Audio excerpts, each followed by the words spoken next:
Game over, man. Game over. Johnny. You're gonna need a bigger boat. Why so serious? I am Iron Man. This is a tasty burger. Welcome to the InSession Film Podcast. Welcome to episode 536 for May 28th, 2023. And I'm JD Duran. And I'm Brendan Cassidy. And I'm Ryan McQuaid. Good Hakuna Matata to you all. I am Jay Ledbetter. Hey, thanks for joining us this week, everybody. You know, it's really interesting. Every week, the four of us have a conversation and we talk about who can be on the show. And oftentimes, the four of us cannot get together. But whenever you bring up Disney, we come running. All four of us. Oh, the irony when Jay says Hakuna Matata because I have worries. Perhaps. I mean, the reason why we're all here is the check cleared from Disney. It did. You guys banked that check putting it yet? out there. Yeah, I got to celebrate earlier I got it today. on Friday. I've been spending them Disney dollars. Yeah, it's paying for my Memorial Day weekend. Yeah. I'm a couple beers in already, so I don't know about you guys. Yeah, thanks, Disney, Bob. for that. Really appreciate that. You know, I Marshall. am excited for this. Obviously, if you read the title of this episode, we are doing a power ranking of the Disney Renaissance era. We did this exercise, about a month ago when we talked about the golden and silver ages of Disney animation, and that went over. We're a Disney podcast extremely. now, I guess. Yeah, exactly. Yes, we are. Well, the check cleared, as Ryan noted. So we're back, and this time we're talking about the Renaissance era. You know, and Brendan, you allude to the idea that maybe there will be some electricity here. I have no idea. I I really have no idea where this is going to go. I feel that this should go more optimistically. Like, I don't think we're going to have the kind of disparity of like Sleeping Beauty, for example. I don't Sounds foresee like a that boring happening. episode. That's good content, is what that is. But I am kind of with you, JD. I'm like, I think the rankings are fairly straightforward, especially for people who grew up during that era where the attachment to the material is so closely associated with your experience and you talking about these movies with your friends and watching them with your friends growing up. Yeah. So I'm interested to see where it goes. I think everybody will have one that they like more than everybody else, and that'll be fun. Yeah. But Everyone's individual ranking will certainly vary in some way or another, but I think coming up with a consensus like we did on the last power ranking episode, I think it'll be easier this time around. We're also dealing with less movies. I think we're only dealing with 10 movies as opposed to 13, so there's less room to play with. But to your point, Jay, you know, we're all of, I guess, similar ages, you know, anywhere between 25 and 35, I guess. So we all kind of grew up with these movies in Thank you for saying I'm 25. I I appreciate that. Yeah, what are you, more like 23 or something like that? You're really such a baby. 23. I'm such a, an such a baby. old soul with a youthful body.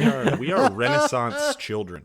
We are Renaissance children. Yeah, but that is very the much point. So we grew up with these movies at certain levels in our respective lives, which weirdly I think might add to the consensus notion here that we're talking about. I don't know. Sure. We may have a couple surprises here. I'd be curious to see if that ends up being the case. Yeah, I am curious to last see. time- Oh, go ahead, Ryan. I'm sorry. Go ahead. No, go ahead. Well, unlike last time, we've actually seen these movies in theaters, most likely. That's as true. Opposed to like Yeah, all those. For some of us, movies maybe we our normally first time watch ever on going to the VHS. movies. Yeah, for One sure. of these was my first time ever going to a movie theater. Yeah, that's And understandable. it is my number one. So And it actually was Correlation, the live action causation, version. whatever It it wasn't is the there. animated, which Yeah. is weird. You know? Well, I am interested to see how this goes. The last time we did this, I asked you guys what you thought of the golden and silver ages overall before we got into it. I don't think we need to do that this time around for all the reasons you guys are talking about. We grew up with these movies. Many of them are heralded as some of Disney's best. I guess the one thing I will ask before we get into it, and I don't want you to reveal the films here, but I'm curious, how many of these land in your, let's say, top 5 or top 10 Disney of all time? And we're talking about what, 45 to 50 animated films? Oh, at it's this more than point? it's 60. I think 60? It's So we're, if 60? you, so if we're you, excluding Pixar. Excluding we're just excluding- Disney animation. we're just talking about Walt Disney Animation Studios. I think we're just past the 60 mark. the 60 because mark. we're all, So we're considering the whole new age where they're getting into CG animation with Tangled and Frozen, Strange World even more recently. I think we're at the 60th mark, somewhere around there. okay, I so would with say three. three. Okay, Give me a second. I have to look at my my rough list here. Yeah. 3. I have about 3. You're saying Ryan? for top 5? Top 5, JD? top 10. top- 3 top in my 10, 10. top 10. Yeah, Top 10. I've We'll got say top 10. I've got Okay. I've got 3 Renaissance Disney films in my top 10 of overall Walt Disney Animation Studios. Yeah. Okay. Same. Yeah, probably 2 for the top 5 and then 3 for the top 10. Oh Okay. wow. Okay. Okay, so it sounds like we're all in the same ballpark then, because I have 3 overall. 2 of them fall in the top 5, and then my third is at number 6. So Okay. 3 of my top 6 fall within the Renaissance era. So Yeah, I had to that is include to say, I had to include Strange World in my top 10 recently. Yeah, you had to carve out space for Bolt. Yeah. exactly. To meet the Robinsons. these- You know what I mean? Grandest film, Bolt. I mean, come on, guys. Dinosaur is right there. It's just Oh, right hey. there. Dinosaur, kind of interesting. Kinda, That Don't get me it is. started No, on you're not Dinosaur. wrong, I could Jay. go- That is I a, could go that on is for an a while interesting on movie. Dinosaur. It's not a great movie, but it's an interesting We experiment. should. That would be a fun episode. What do they call the next age of this? A lot of people would probably call it the dark ages of Disney. an empty but, void? Yeah. Dark Ages. There are some really good ones in there, and some really Yeah. weird, interesting Yeah. ones, and then some just garbage. Oh some my bleak- god! Bleak Oh, stuff man. in the early 2000s. and late Let's spend a lot of time just early reviewing 2000s. Home on the Range for the rest of this entire episode. It's almost more boring to rank the Renaissance because it's like, yeah, they're all like pretty good. And Yeah. there's kind of a consensus. Yeah. Yeah. But there But are people some love gems these in there films. in the 2000s. So Yeah. Yeah. Yeah. So let's go ahead and jump into this. I think that lays the foundation for where this should go. I am curious if there's any sort of outliers here. And we're going to do this in the same order that we did this the first time. But in case you missed that episode where Good app. we it did out. the Golden and Silver Ages, it was really great. So we're going in chronological order. And so with the Renaissance era, that means we begin with The Little Mermaid. And of course, as we go from film to film, we'll discuss it and we'll have our consensus power ranking that will evolve over the course of the episode. Yep. All right. The Little Mermaid, 1989, this film comes out. And Year of I was course, born. the year Brendan was born. I was 4 years old at this point. Yeah. But this was, I did not see this in theaters, actually. This was No. not my first Disney film in theaters. And of course, it is the inspiration for the Little Mermaid remake that just came out over the weekends, and thus why we are here. So, The Little Mermaid, the animated film. What do you guys think? Obviously, this will start at number 1 on our power rankings here, but what do you guys think about the film? good. It's good. Good. Okay. Yeah. It's pretty good. I think it's pretty good. Okay. I think it's one that admittedly hasn't held up in certain respects as others have for me. I guess like if we're gonna, we sort of did this during our golden and silver era power ranking, right? For in some of us, we kind of reveal where it landed on our respective lists ahead of time, just to kind of give some context as far as how we felt about it. Of the 10 films here, this is my number 7. And I think where it really works is the change of pace that Disney was going for here. Like this it feels like they're trying to harken back to like classic movie musicals of the 1960s. And when you look at this as a musical first, I think it is really strong. There is not a bad song in this movie. Yeah. Soundtrack's great. That is true. Howard yeah. Ashman. Legend. Yeah, absolutely. Just from a musicality standpoint, even the musical numbers themselves, as far as how they're, I mean, it's an animated movie, but there's still a sense of choreography happening here, right? It's got to be visualized and articulated in a very different way. It's astounding. It's absolutely astounding. There are just There are some things about the narrative I don't love when it gets into the back half, and I never liked the romance between Ariel and Prince Eric. I never cared for it personally. And from a romantic angle, there are other movies I think that just do this formula better. In the Renaissance era specifically, which is why I have Little Mermaid a little bit lower than maybe some other people might. Okay. I mean, it's important to kind of put this movie into context too. I think I give it a little more credit for that, in the same way that I gave Snow White a little more credit. It is the Snow White of this era. It really is. Where it is like, and there are some movies.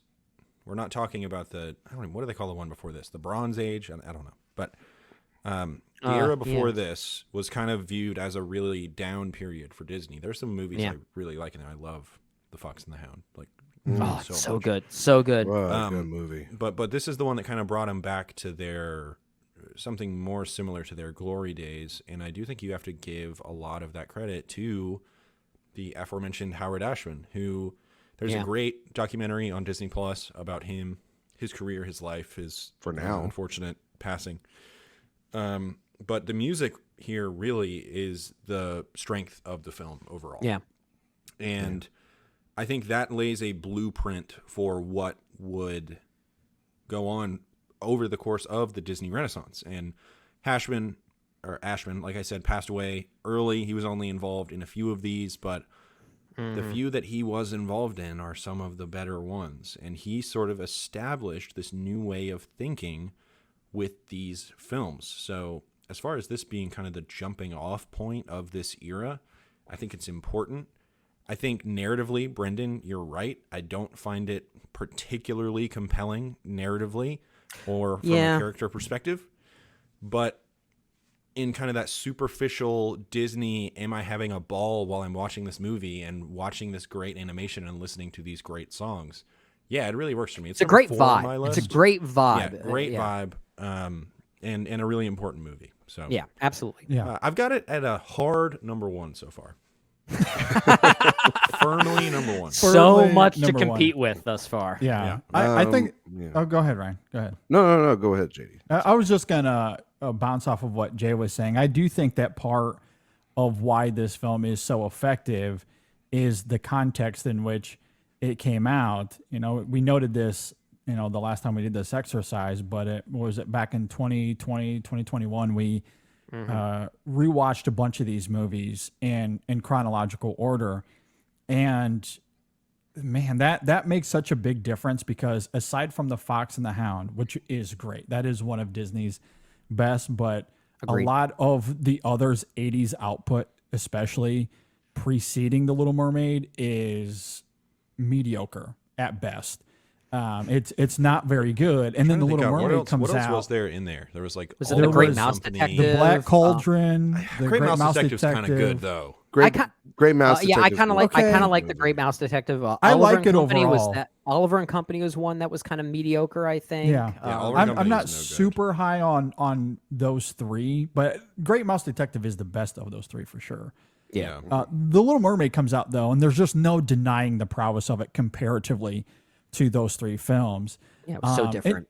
It's so different, and I mean, say what you will about the story and maybe how some of it doesn't quite hold as much water today as it did back in 1989. I still think it is pretty compelling, and I do like Ariel, and I do like the dynamic between her and her father, and you know, this coming of age story that is there. I mean, I shouldn't say none, but a lot of Disney's films are not rich in, you know, deeply layered character and themes. No. Some of them are, but not a lot of them are.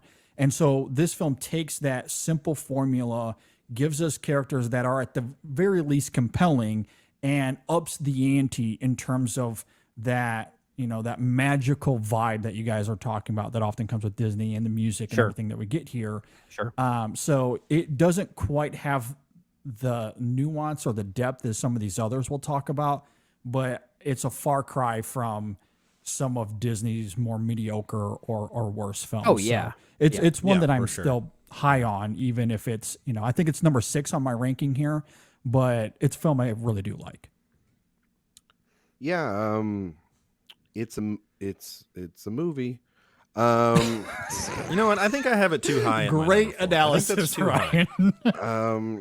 I'll think say 4 this is too high is that you have it at 4J on your list. Yeah, as I was putting it out, I put it at. I have it at I I have it at number 8, and I think that everything you guys mentioned is absolutely true. Like what became before it was rough patches, some minor hits, big misses, big swings that just honestly, didn't what work it out. was as I looked at it was it wasn't. It was as much as they weren't putting out as much stuff as the stuff wasn't that good. Yeah. He was going through real financial trouble. They were. This was a bargain, and it was a dare in so many ways, because I think it was more expensive than even some of those other films that they were releasing at the time that weren't hitting well with audiences or critics. So they really took a chance with this one. If this one failed, who knows? Who knows what would have happened? Yeah. Which is ironic. You kind of what's have about to come. respect the existence of this movie, regardless of whether it's a good movie or not, because it really did change the course of history. Yeah, and that is. I'm like giving it a Snow little White. more credit than it might deserve because of that. Yeah, that's fair. But I appreciate all your points, gentlemen. I really do. But then I look at the other movies that are on this list, and I think to myself, I rewatched 7 more films than I do this movie, and it's kind of the argument you guys threw a little bit against me for Snow White, and it's totally fair. Is that like I can only judge these movies. I think to judge, like, you can judge the historical stuff, and that helps out in sort of like how we're going to rank this stuff.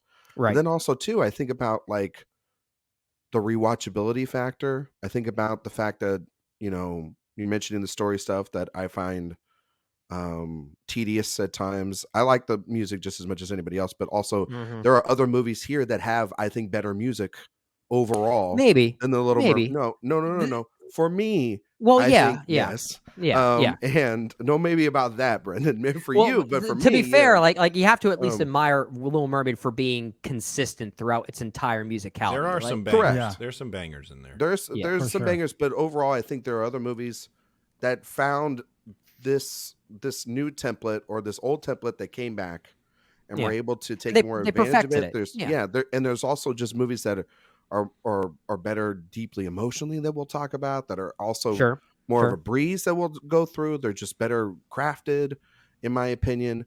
I will say one thing you guys haven't mentioned is it does have one of the best villains of the Disney era, which is Ursula. I was just going to say Ursula is a very compelling villain. Very memorable. compelling. Yeah. I still think I agree. I think it was Jay that said it, or maybe it was Brendan. I apologize about the relationship dynamic between Eric and Ariel.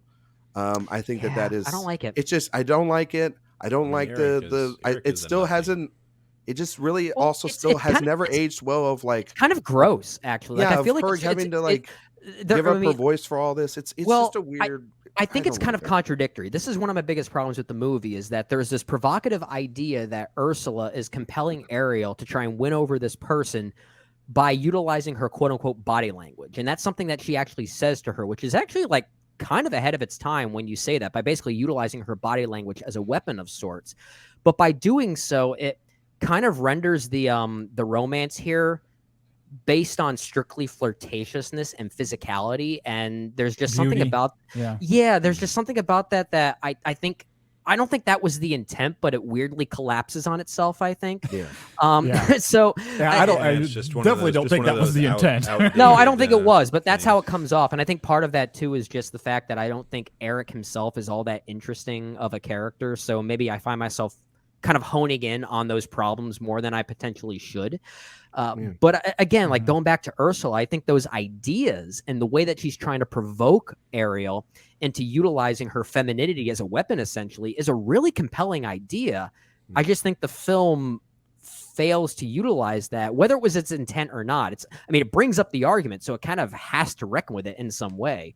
It just kind of falls on itself as the movie progresses. Which is kind of interesting, and I don't want to get ahead of ourselves, but maybe there was some self-awareness in that, Brendan, because we'll say just a few years later, Disney does flip that coin a little bit and go, what if it wasn't beauty. What if we took beauty away instead? Like, Yeah. let's focus on that. Yeah, Like, there's another film here that almost feels like an inadvertent course correction. yeah, that's exactly what it feels like. Now that we're But talking needless about to say, it is a problem I have with this movie, and it is something that has always stuck Fair out enough. for me. And on top of that, like, is it possible to argue that Ariel herself kind of gets rewarded for her disobedience by the end? And I'm not sure how I feel about that. You know, like the movie never really reckons with the fact that she's still a child who is I disobedient. mean, it all depends on it. Are these supposed to be like puritanical movies? I don't know. Yeah, I mean, I know you're kids right, look up Jay, to you're right. them. It's, Look up to them. There's a sense of respect I have for the movie for showcasing Ariel as this like really curious and naive child. I think the first half of this movie is pure perfection. I'll simply say that. I think the second half like is the first half more. Than sure. The second half I think is where some of its ideas, probably unintentionally, kind of collapse on itself. Well, But I kind of this whole thing about. I him, kind of like, find that interesting though. Like Maybe, it's sort of some of, you know, this is an odd comparison and it's not exactly the same, but you know, I think of something like Midnight Special, for example, and the reason that film is so compelling to me is because ultimately it's from a parent's perspective, and it's the idea that at a certain point you have to just let your kid be who they are. You have to let go. Like, you have to sacrifice.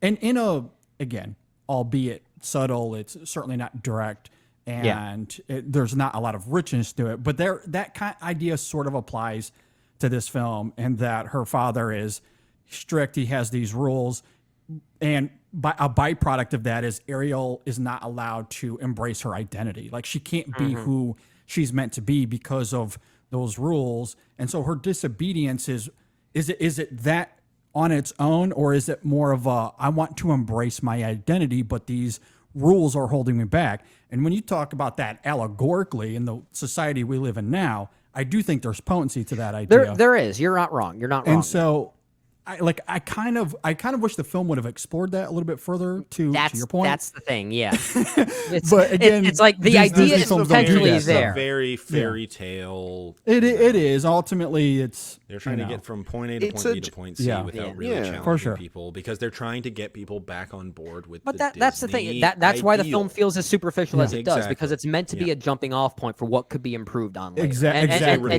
A return to form. Yeah, and as a jumping off point, I mean, it's a really strong one, obviously, because when we look at the film physically, superficially, as we're talking about, that's where it really works. I mean, we didn't even talk about the animation. The animation Great is animation. wonderful. Yeah, Great, it's yeah. absolutely wonderful. Better Design water of sequences Flounder, in this. great, which is than- why I'm so Red glad Alert. they made him look like a sickly fish in the new Little Mermaid. Exactly. They really The water looks subverting better here than in expectations the on new that one. You know what I mean? it does. Yes. Wait, there's water in the new one? There's supposed to be water? I thought they were just floating in air. Honestly, if Disney I'm going to keep saying this going forward, why the hell they aren't using Big Jim's technology for anything with water? Well, I mean, It's I kind of stupid.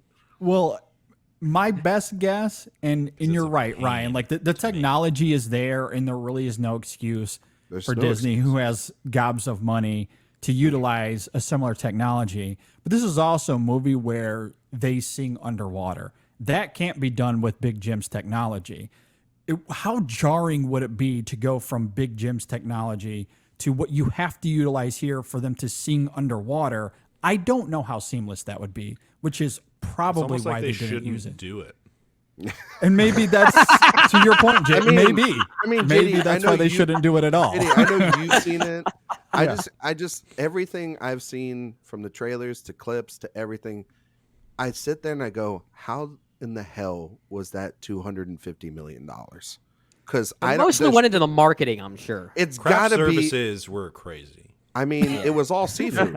You know what I mean? All so seafood, I mean, all crab. We're on right? track In for honor a of 4-hour pod Sebastian. here, boys. We gotta get the gears moving. Anyway, yeah, we Little did. Mermaid We did solid this number last one time. right now.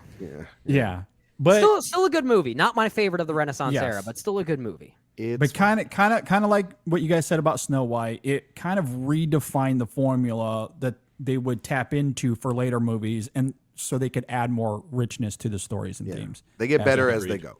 Get Yeah. better as they go. All right, so let's get to The Rescuers Down Under. This comes out in 1990. What do you guys think about this one?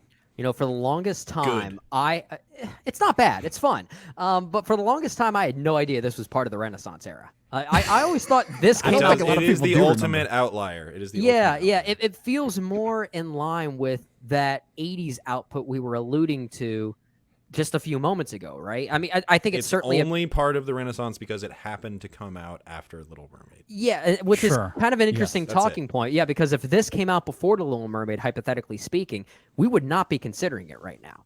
And I think that's kind of a fact. I feel like people would have dubbed this as the end of the Bronze Era, as we alluded to the last era. I think that's what the official naming Whatever of it it's is. called. Yeah, whatever it is. The 80s era, the aristocratic era.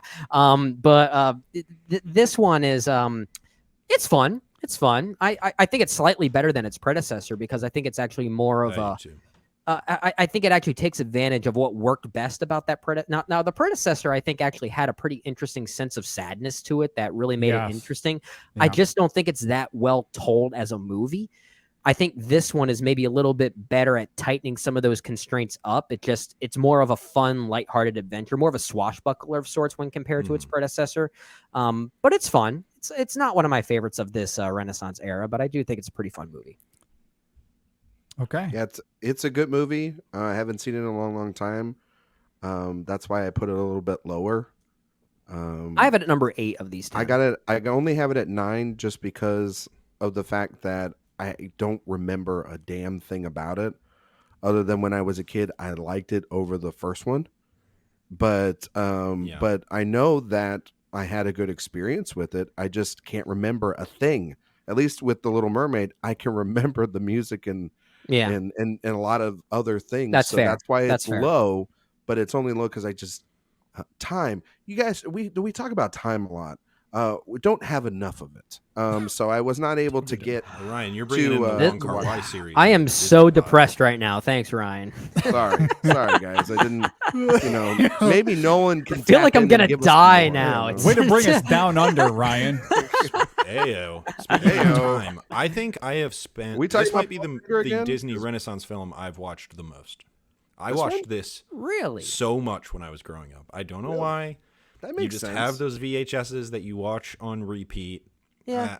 There's probably an argument that there's 2 more on this list that I watched more, but I remember watching this one over and over again because my dad liked it. He was like, as far as Well, the garbage that sense. you watch, it's pretty good. Yeah. And I mean, you got George C. Scott in there, patting himself as a Yeah. great villain. Yeah. It has some really interesting early integration of CGI, which I think is actually pretty effective. And we'll talk That's fair. about kind of that integration in some other films as we go through, and some of which I don't think integrate it quite as effectively. But there's really one sequence here where it's like, whoa, look at this. We couldn't do that in regular hand-drawn animation. And I mean, it's just a fun story. It's a really child-friendly story where you have this kid at the front of it where he's riding on this giant eagle and he's making these animal friends. But there is a little bit of danger to this film that I do enjoy. Yeah. So aesthetically, I like the Australian aesthetic. I think George C. Scott makes a really good villain. It's certainly, in my opinion, better than the original Rescuers, and probably an underrated film in this crop that we're looking at today. But I still have it at like 8.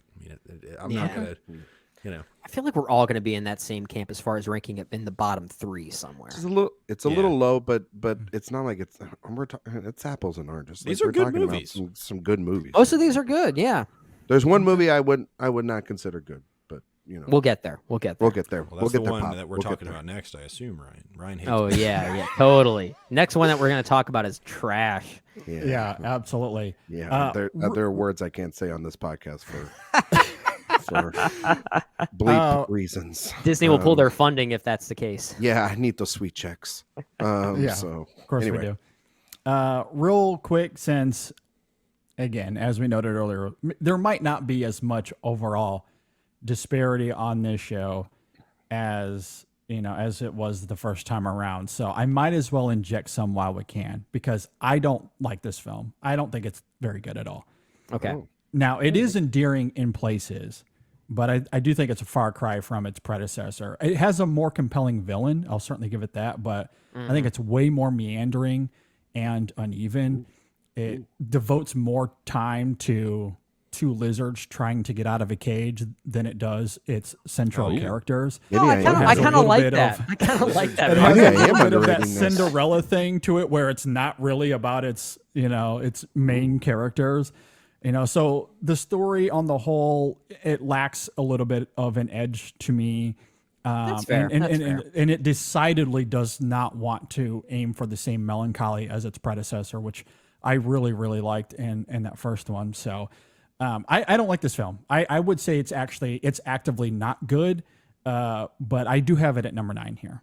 So I don't hate this film. Let me be clear on that. I'm not I going just don't to think it's die very on a hill for Rescuers No. Down Under. Th- But this I is where it had a gets decent interesting time with because I think we're all going to find this film in our respective bottom 3s of this 10, right? regardless So, of whether quality, it's like Yeah, on yeah. a curve, it's over here, whether or not you think yeah, on an yeah. absolute. So basically, long story short, we all agree this is below Little Mermaid, right? Yes. thinking so. Absolutely. I'm thinking so. Ryan and- here's thinking, come on, Yeah, Ryan, no, come on. I'm not thinking. Yeah, no, it's below my ranking, so I'm Okay. I'm Yeah. not gonna- All right. I'm not Which, gonna argue. and that's why I wanted to inject some disparity, because based off of your guys' rankings and where I have it, it's going to fall in the same spot regardless, it sounds like. So Yeah. I think there is might a as well throw in something. good. The odds are good that winds up being number 10. It'll be number 9 or number 10. I'm pretty. yeah, for Oh, We'll- yeah. The next movie we'll on the see. list, as Ryan alluded to.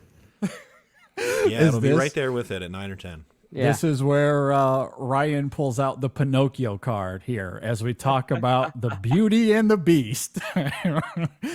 Ryan, tell us why it's your least favorite of these 10 films. To hell with all y'all. To hell with all y'all. Such a beast. No, Such a I will. beast. I will be. Listen, I already know I'm going to be fighting an uphill battle tonight to get to number 1. So I at least am going to enjoy the fact that this will be number 1 for like a minute. But Yeah.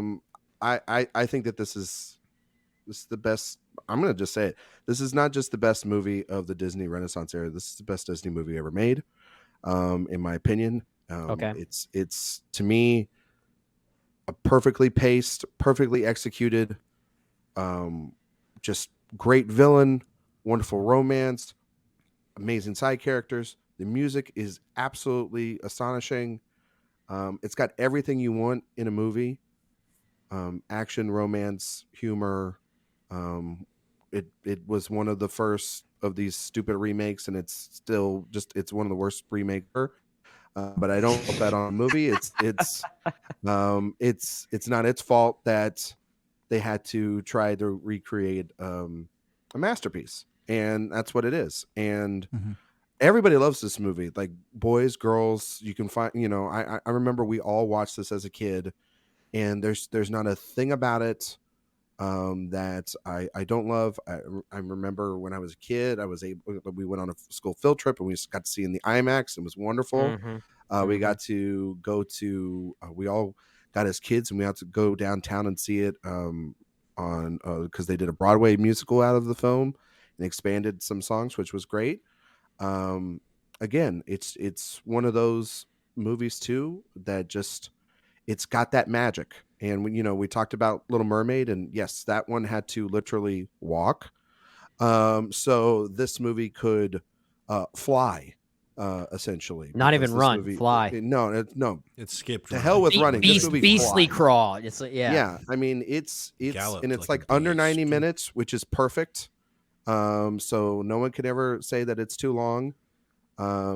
Yeah, it's a perfect. It's one of those perfect movies, perfect animated Now, films. Ryan, so my question then becomes, why are you so pro gaslighting women? I mean, that's not true. But that's not true at all. Oh, this I just think- got so the dangerous. defense rests. Is all I got to say on that. I mean, all right, you can have your movies with all your father issues that you all have, but I'll take this one because it's great. So, but no, I No, mean, it is great. I mean, it's great. It's great. I think you're going to be fighting an uphill battle for one, but this is This was a movie explicitly made because Disney was like, we can win an Oscar. We could do it. Let's legitimize animation. Let's do it. And to a certain extent, they did that, and kind of through that thoughtfulness, they also made this movie that's just good. And the songs in this one also are very great. The animation is pretty spectacular. I think about that god-awful live-action remake where they completely butcher the appeal of the animation, and it really does just make you appreciate the animation that much more. It was the beginning of seeing all of our childhood, like, things that we love about these movies be taken out back like Old Yeller. It's a shame. I don't even With the think bazooka. it's that. There was It's just potential.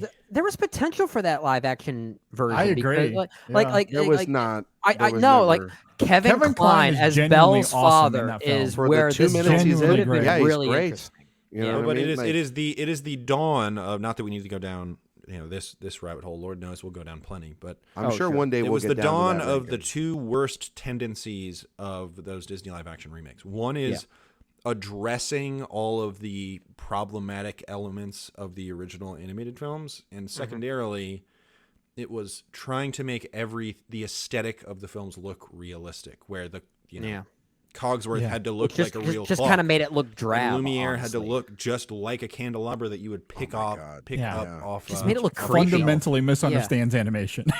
Chip looks like the Liberty Bell. You know what I mean? Like, it's, And then they made yeah, Lion King, which is still a fully animated film, and they still were like fundamentally misunderstanding the appeal of it. Yeah, and just make it look like a 100%. National Geographic That movie- documentary, but with singing and talking. And Yeah, but that movie is so that movie is a nightmare. It is really ridiculous that they're horror like, movie. we want these things to look real. Oh, are they going to act real? No, they're going to like sing and dance and stuff.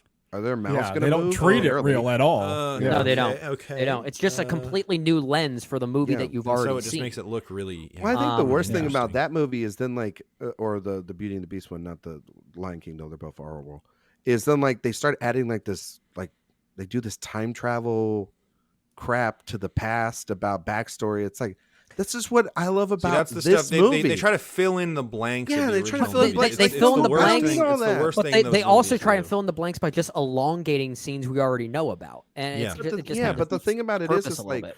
well, the stupid thing about that movie, and I'm not sorry, JD, is that like Yeah, we're going going down down this rabbit hole. The original is Beauty and the Beast that- is good.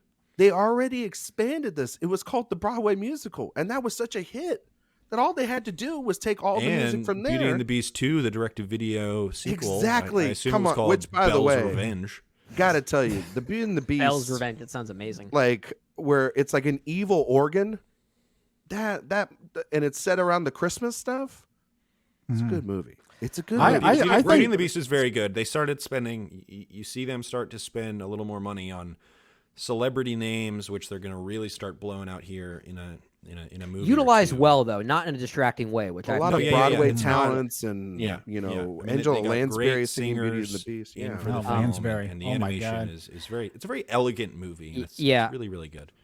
Yeah. Can I just say one thing before it transitions back to you, JD? And I don't want to spend too much time on this because we already went on such a rabbit hole here, but I'll just simply say with regard to the Disney Renaissance era, these 10 movies, Beauty and the Beast is far and away my number one. Like, it's not even close. I actually think this is one of the greatest animated movies ever made. Of these 10, this is Of your these one? 10, it's not even close. Like, this is the only 5 out of 5 star rating I'm going to give I any of might these win. movies. and this is how I win, folks. Yeah. Right. And I don't think know where part of JD the this might be another one where y'all three have it at number one, and I'm like, all right, I guess we're gonna do that. No, No, I know I JD. think know JD's JD. going to have a different We're- one as number one, but we're I gonna don't have want a to speak fight. for him. Yeah. And again, it's like I think what makes this one work for me more than the others, and maybe it's not really fair to the movie because there might be some other movies that are technically better at what they do respectively, but this is one of those animated movies that really prioritizes itself first as a musical and a romance. Like, there are many times watching this, I forget I'm watching an animated movie. And it Yeah. might just be due to the musicality, just the shot compositions. I think about the whole Be Our Guest musical number, which is, It's I think, one incredible. of the greatest musical numbers of any movie, period, regardless if it's a musical Exactly, yeah. or an animated movie or whatever. The Beauty and the Beast sequence that we alluded to, sung by Angela Lansbury, that overhead That's the number shot. for me. That whole even- sequence to me yeah. is an all-timer. It just the Even Gaston. Gaston and here's what I love.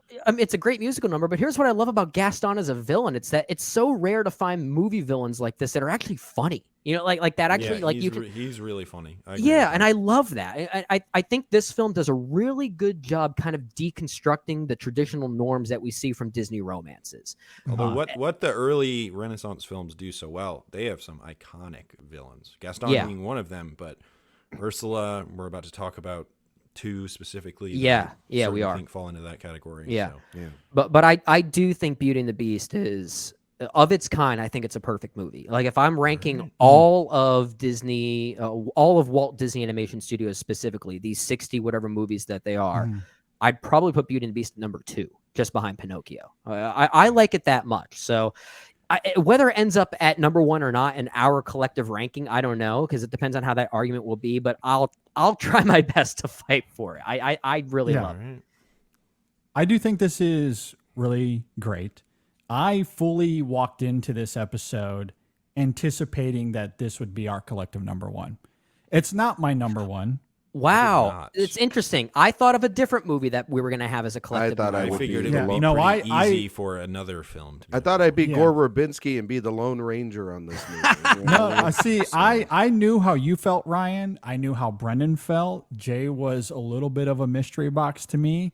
That's my thing. That's his thing. He loves being that mystery box for sure. I fully 1000% expected it. I've already accepted it. It's not my number 1. The film I have in that spot, I feel similarly to Brennan. It's not even close. It is one of the best, if not the best animated film ever made. We'll get to that here in a little bit. But this is still a 5-star masterpiece for me, Beauty and the Beast, that is. I mean, every song is incredible. And even outside of that, the score by Alan Menken is incredible. Yeah. One of the best scores ever put together, animated film or not. It is absolutely remarkable. The animation, as you guys are talking about, is stunning. Ashman too, I believe. Ashman's involved in this. Yeah. They're both working together. I mean, like, that was the only great thing about the whole press tour for the stupid remake was having Megan come out and do the piano and playing the songs during interviews and a lot of the songs during this Renaissance and playing the score for this. I was just like, oh, so I'm just going to cry to 5-minute interviews now on YouTube because of this.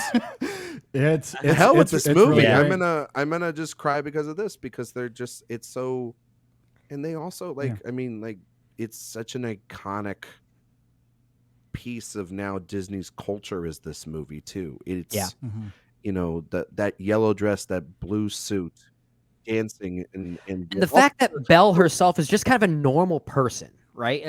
She's very smart. She's very smart. It's not necessarily about royalty or trying to achieve royalty. She's not trying to be a princess. Yeah, I mean, while that is achieved by the end, and maybe you can argue that is a little bit counterintuitive, there is still this embrace at normalcy that this movie has that the other ones don't tend to have, which I really respect about it.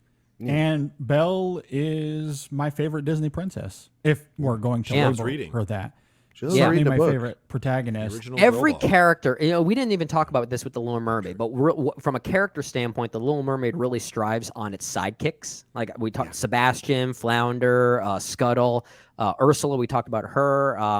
Like the sidekicks are great, but Beauty and the Beast, every character here is just so endearing to watch in their own respective way. They're all great. It's such a great ensemble. Belle's a little more fleshed out than Ariel. Well, sure. yeah, absolutely.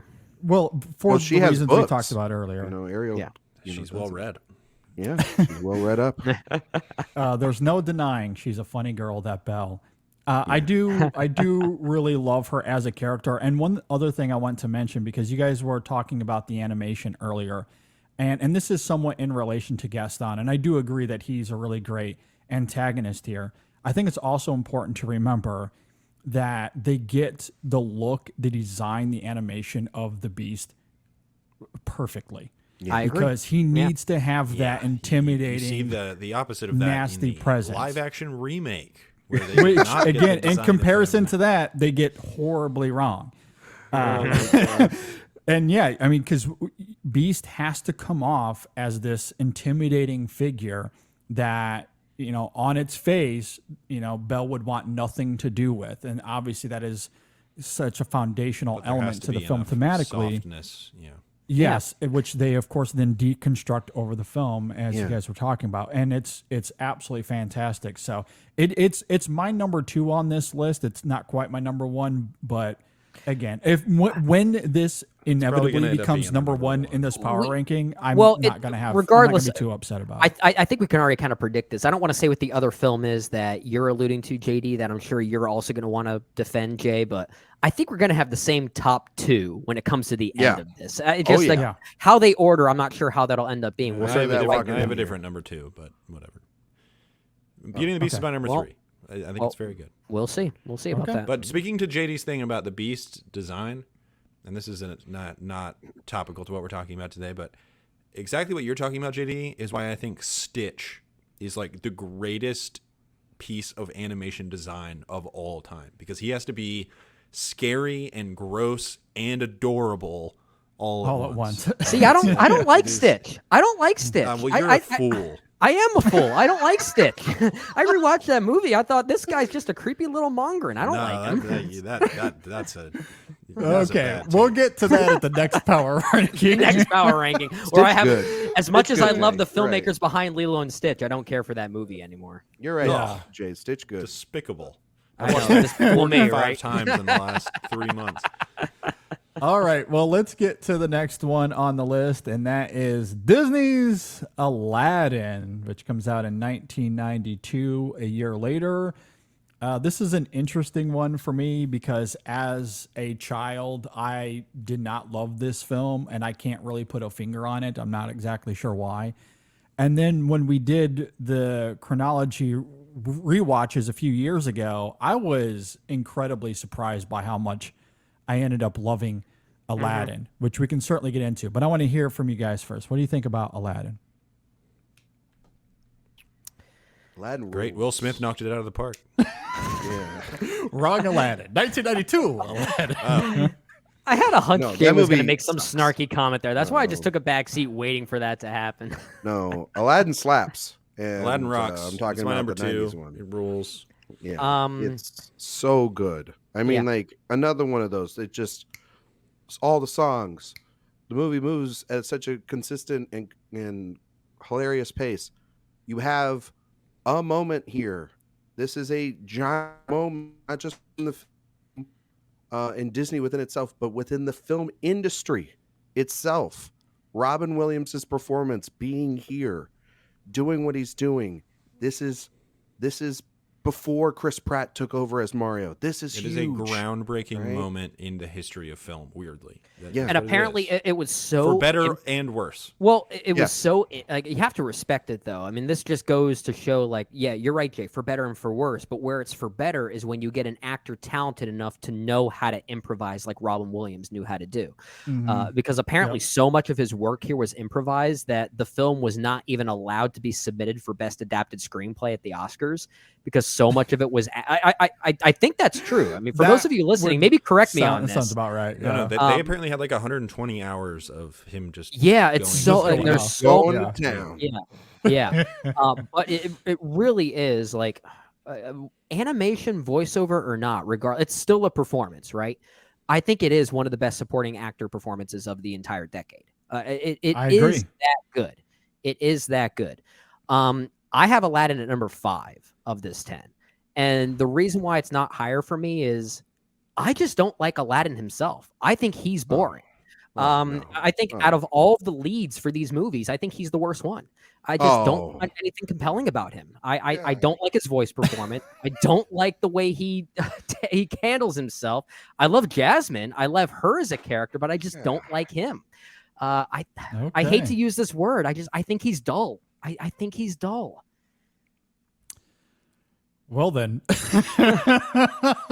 I'm sorry, guys. I really am. Ryan and Jay Come are on. terribly upset. So let me just jump in real fast. And I will disagree with that. I find Okay. Aladdin to be a compelling character. In fact, Okay. this and that was part of my memory is failing me with this movie because I found it more convoluted as a child for whatever reason, and in actuality, this is a pretty concise movie. I like its editing and storytelling. It's very A seamless. well-made movie, very well made. The only thing that holds me back from embracing this, like Ryan and Jay, and this is somewhat of what Ryan was talking about with The Little Mermaid.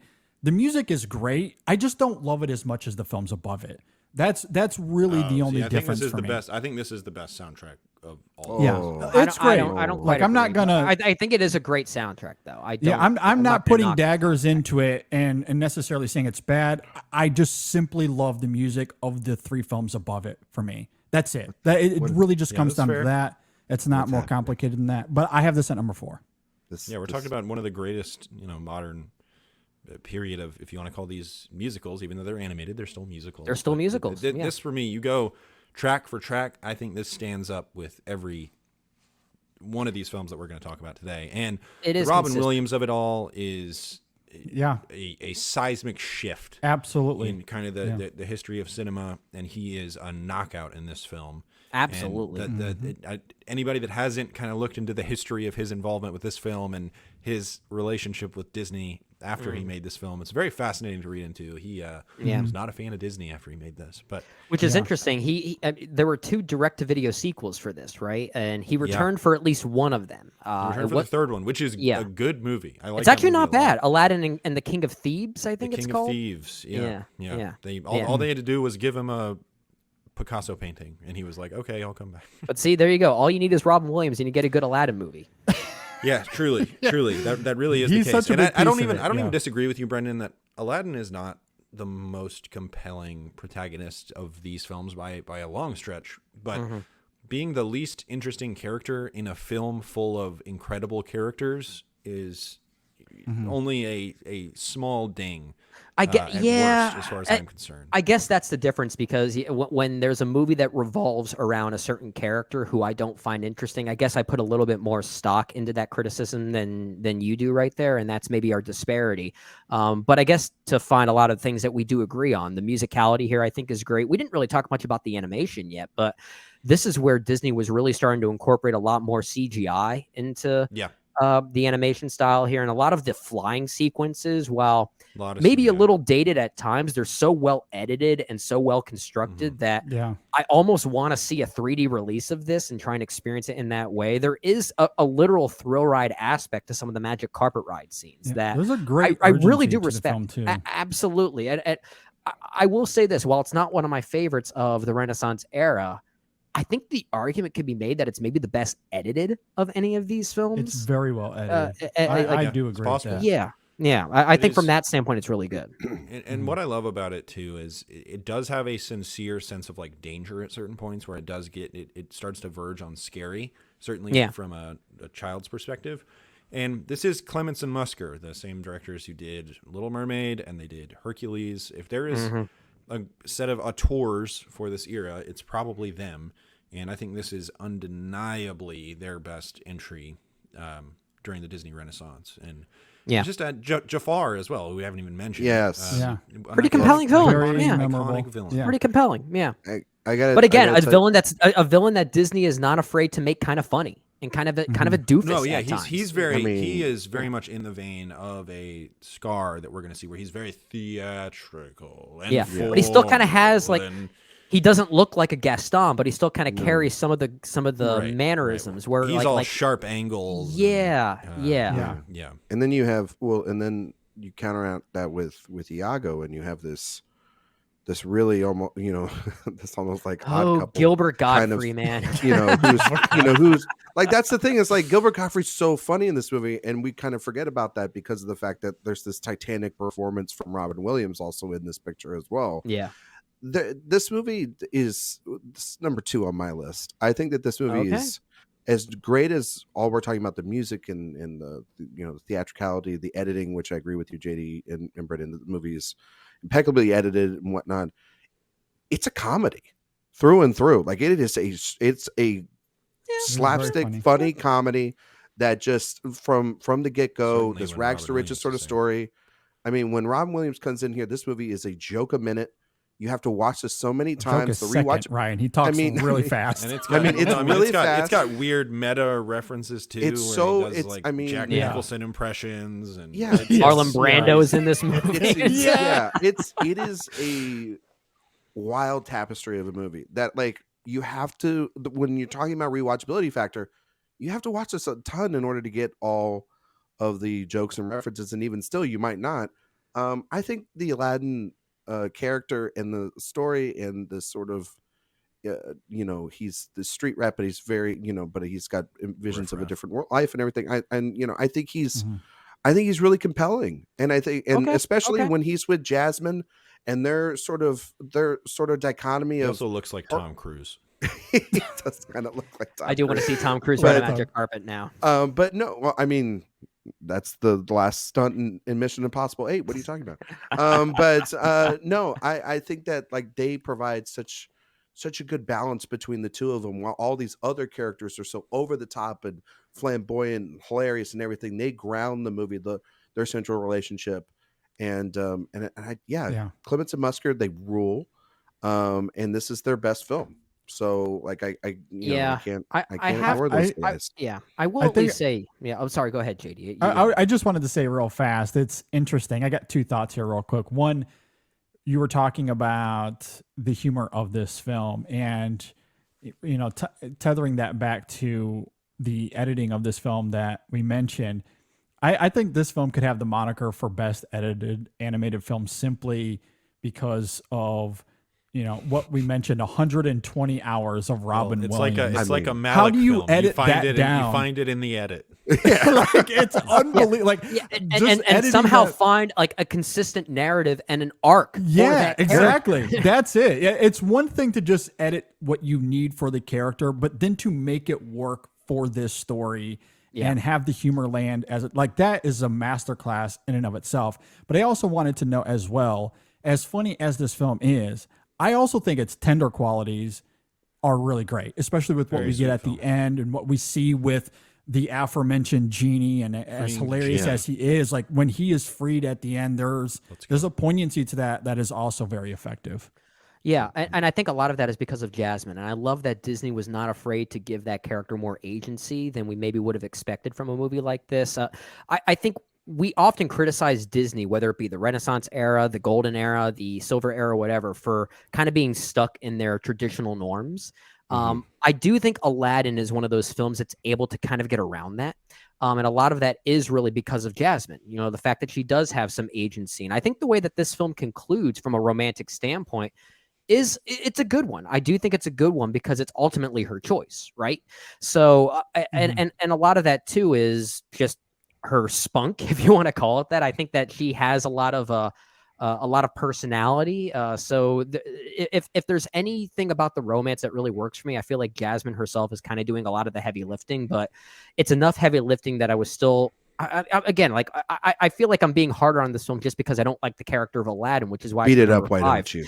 But like, this is still a very good movie, and there's so much about it that really does work, and the things that do work are really great. I find myself being harder on it because if I love the character of Aladdin, this could have been my number one. Like, I think the stuff surrounding the movie is some of the best that Disney is ever going to do ever. Like, it's really great.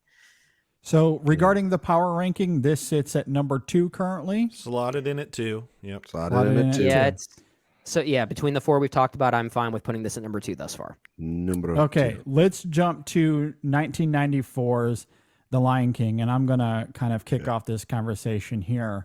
Number 10. Number 10. For 2 reasons. Number 12. One, this is the movie that I was referencing when I said this is easily my favorite of the group that we're talking about here. I also want to tell a quick story here about my favorite viewing experience of this film.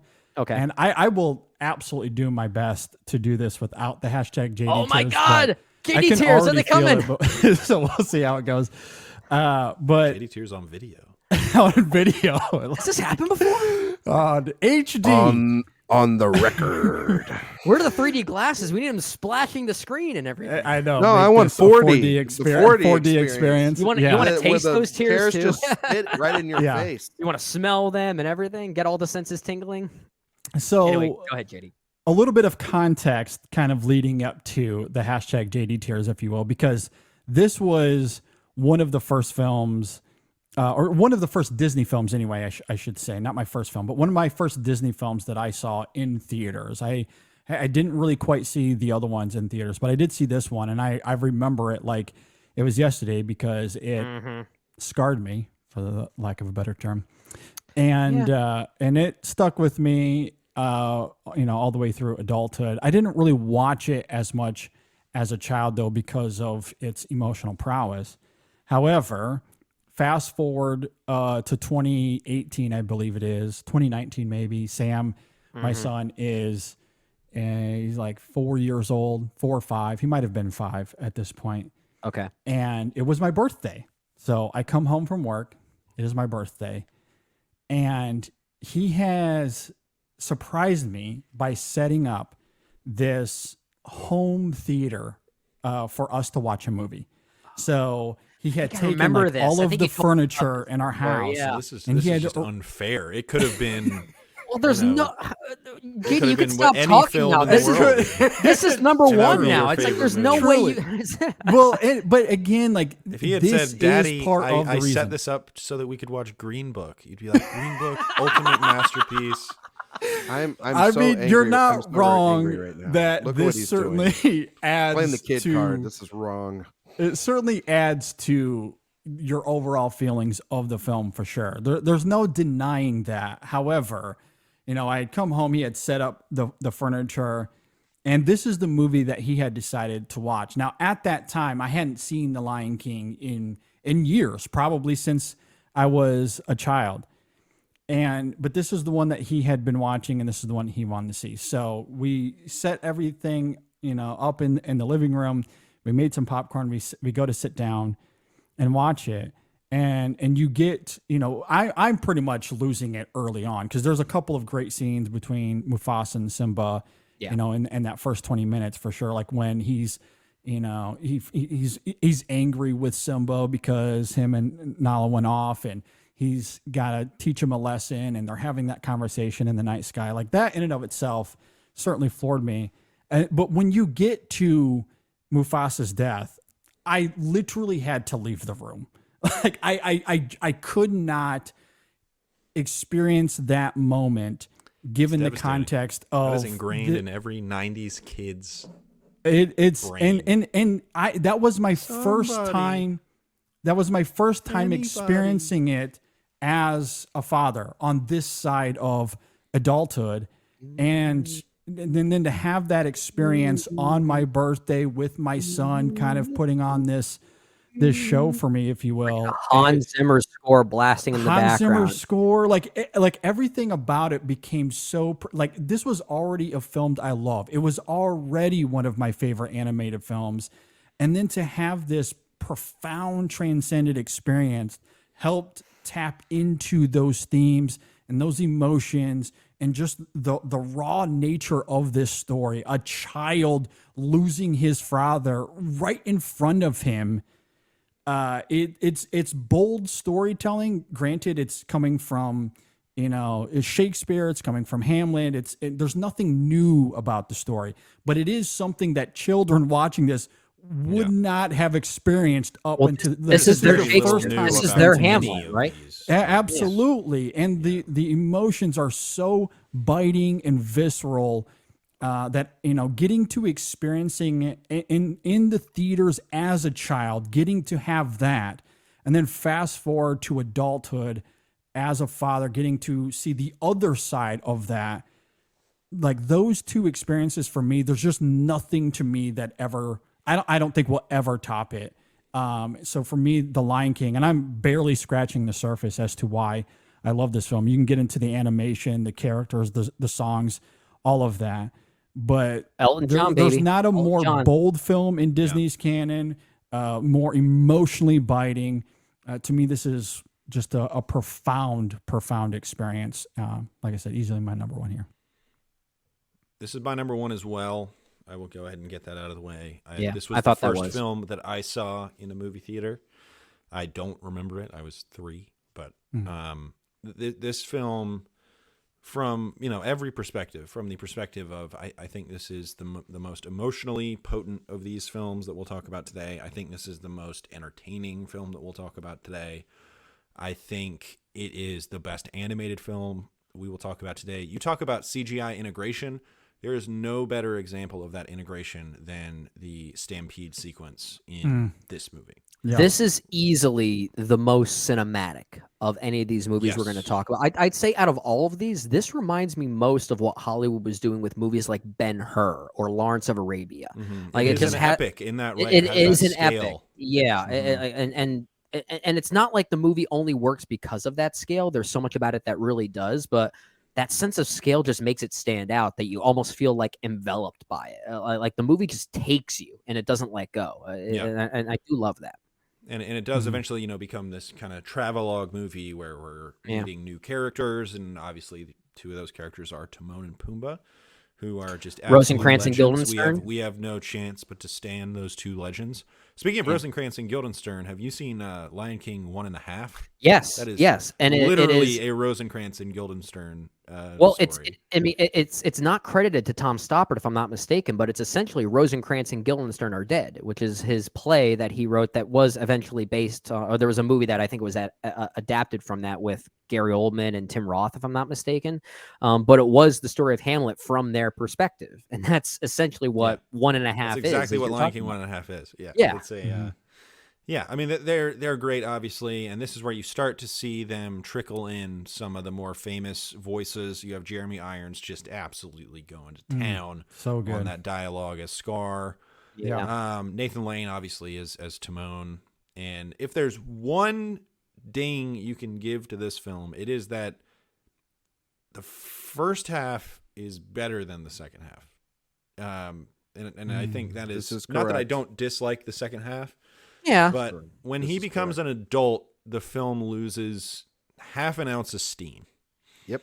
Maybe is it because it's such a rapid change of pace that it's almost like we're being reintroduced to a new character all of a sudden? I don't know. Like I will say this, of the 10 films here, I actually have The Lion King at number 3. And if I have one slight knock to give it, it's that I don't really love Matthew Broderick as adult Simba.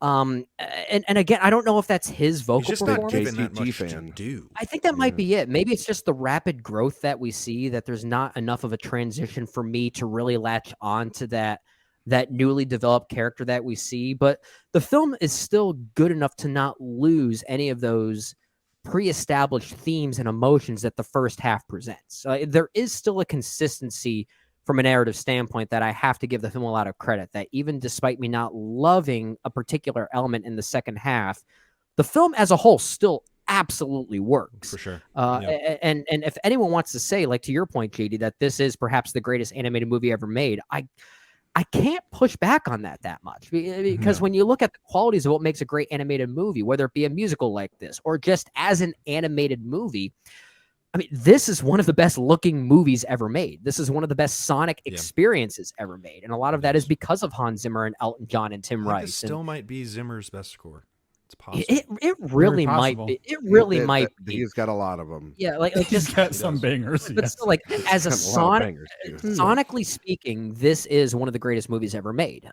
So if it doesn't fully land with me as much as it does for others, I can't say that as an objective problem. It's just so much about this movie works from an enveloping standpoint that you got to go along with it. And if you look at it as far as peak sequences, I mean, the opening of this film is truly one of the greatest openings to any film ever. That title card drop still gives me chills. It Yeah. absolutely all does. time. Yep. Yeah. Can I quickly... that was the trailer when they did the trailer. It was the opening sequence. Boom, Lion King. Well, obviously, we're all going to see that. Yeah. Can I quickly... Yeah, JD, go ahead. I want to talk, or at least give my argument to the back half of this film and why I think, if anything, it's arguably better than the first half. Okay. All right.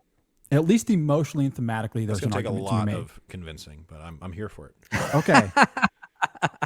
Now, I'm not saying that it is necessarily better than the first half, but I do think there's an argument to be made, because when we get to Mufasa's death, it's one thing that a child witnesses his father's murder right in front of him. It's another thing that he is manipulated into thinking it was his fault. Yeah. Therefore, thrusting him into a world of isolation and guilt and, of course, heartache, which Simba, as an adult, has to learn to cope with and to move beyond his trauma, which he actively refuses. He does not want to face that trauma, doesn't want to face his path.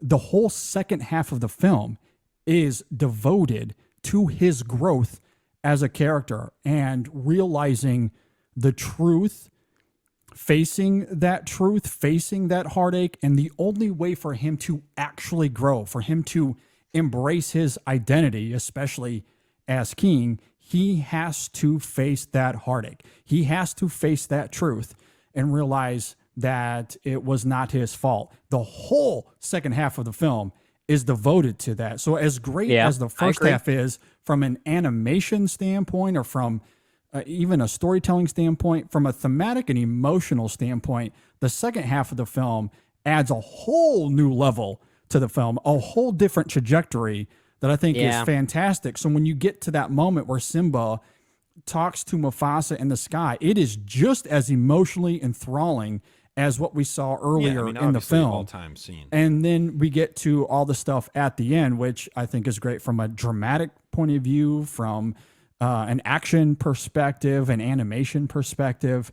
Like the film certainly earns all of that, but to see Simba, and again, I think this is utterly fascinating because these are movies marketed to quote unquote kids, but this is an idea that is so complex and profound. I think I see adults in my life struggle with this all the time. Like adults do not do this well, let alone kids. So I think it's interesting to introduce that idea that trauma happens. That does not mean it's your fault, but you do have to grapple with that. You do have to come to some sort of revelation with that truth. And this film grapples with that so heavily, so vividly in the second half. I don't disagree at all. That to say that it loses steam, I think it's a little. I can't agree with. Well, I would agree with Oh, it everything definitely you loses said. steam. He's not eating bugs and hanging out with giraffes and doing Busby Berkeley dance numbers. And I would agree. No, we have to see him at his low. I mean, I you would have agree. to see him at that low. I would agree with everything you said there, JD.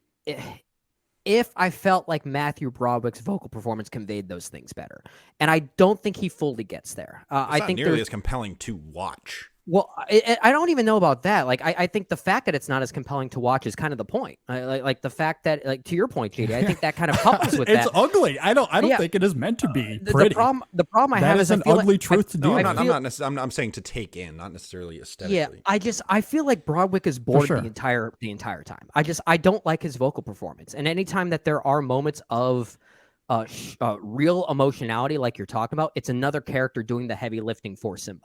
Like that sequence involving Mufasa coming back to visit, it's all James Earl Jones for me. And that he's sequence great is here. He's so good. He is so so good good. here. But I don't know. There's something very, I guess, overly passive about Broderick that, and even in the moments when he's meant to be a little bit despondent, very Hakuna Matata, if you will, I sense no joy in the character, even when he's there's something very bland about Simba in the back half for me that that's what stifles some of it for me, which is where I can't quite get there. I'm over here throwing cold water on it. Meanwhile, it's my number one. This movie rocks. Like I don't fully agree with that, but here's where I think we can meet in the middle, though. I do think that some, like all of those thematic and emotional layers for me, I think hit hard on their own. I think they're really great, and the film is devoted to them. It spends a lot of time. It's very on committed to them. I don't it disagree. It is very with that. committed.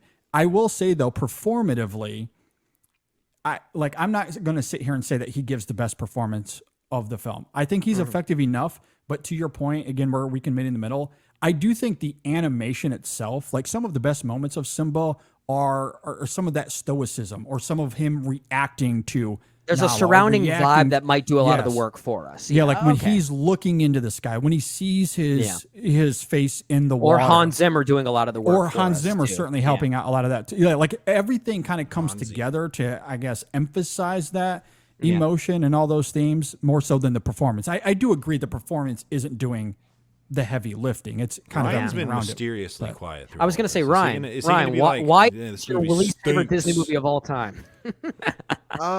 It's not my least favorite Disney I'm kidding. movie of I'm all just putting time. words in your mouth, man. Come on. I would like to throw in that Jeremy Irons is probably my favorite voice. I like how Jay performance of said any of these. Ryan so hasn't good. spoke a lot, and then he interrupted me. We did What kind the of hell, hijack man? this. Well, I when it comes apologize, to Ryan. when it comes to Ryan, we're dealing with the shallow end of the pool. I think that the movie it's very good. It's a very good movie. Obviously, it's in my top 4. It's my number 4 on the list. There's one more film we've yet to talk about that I think is a little bit better with it and just kind of more my speed.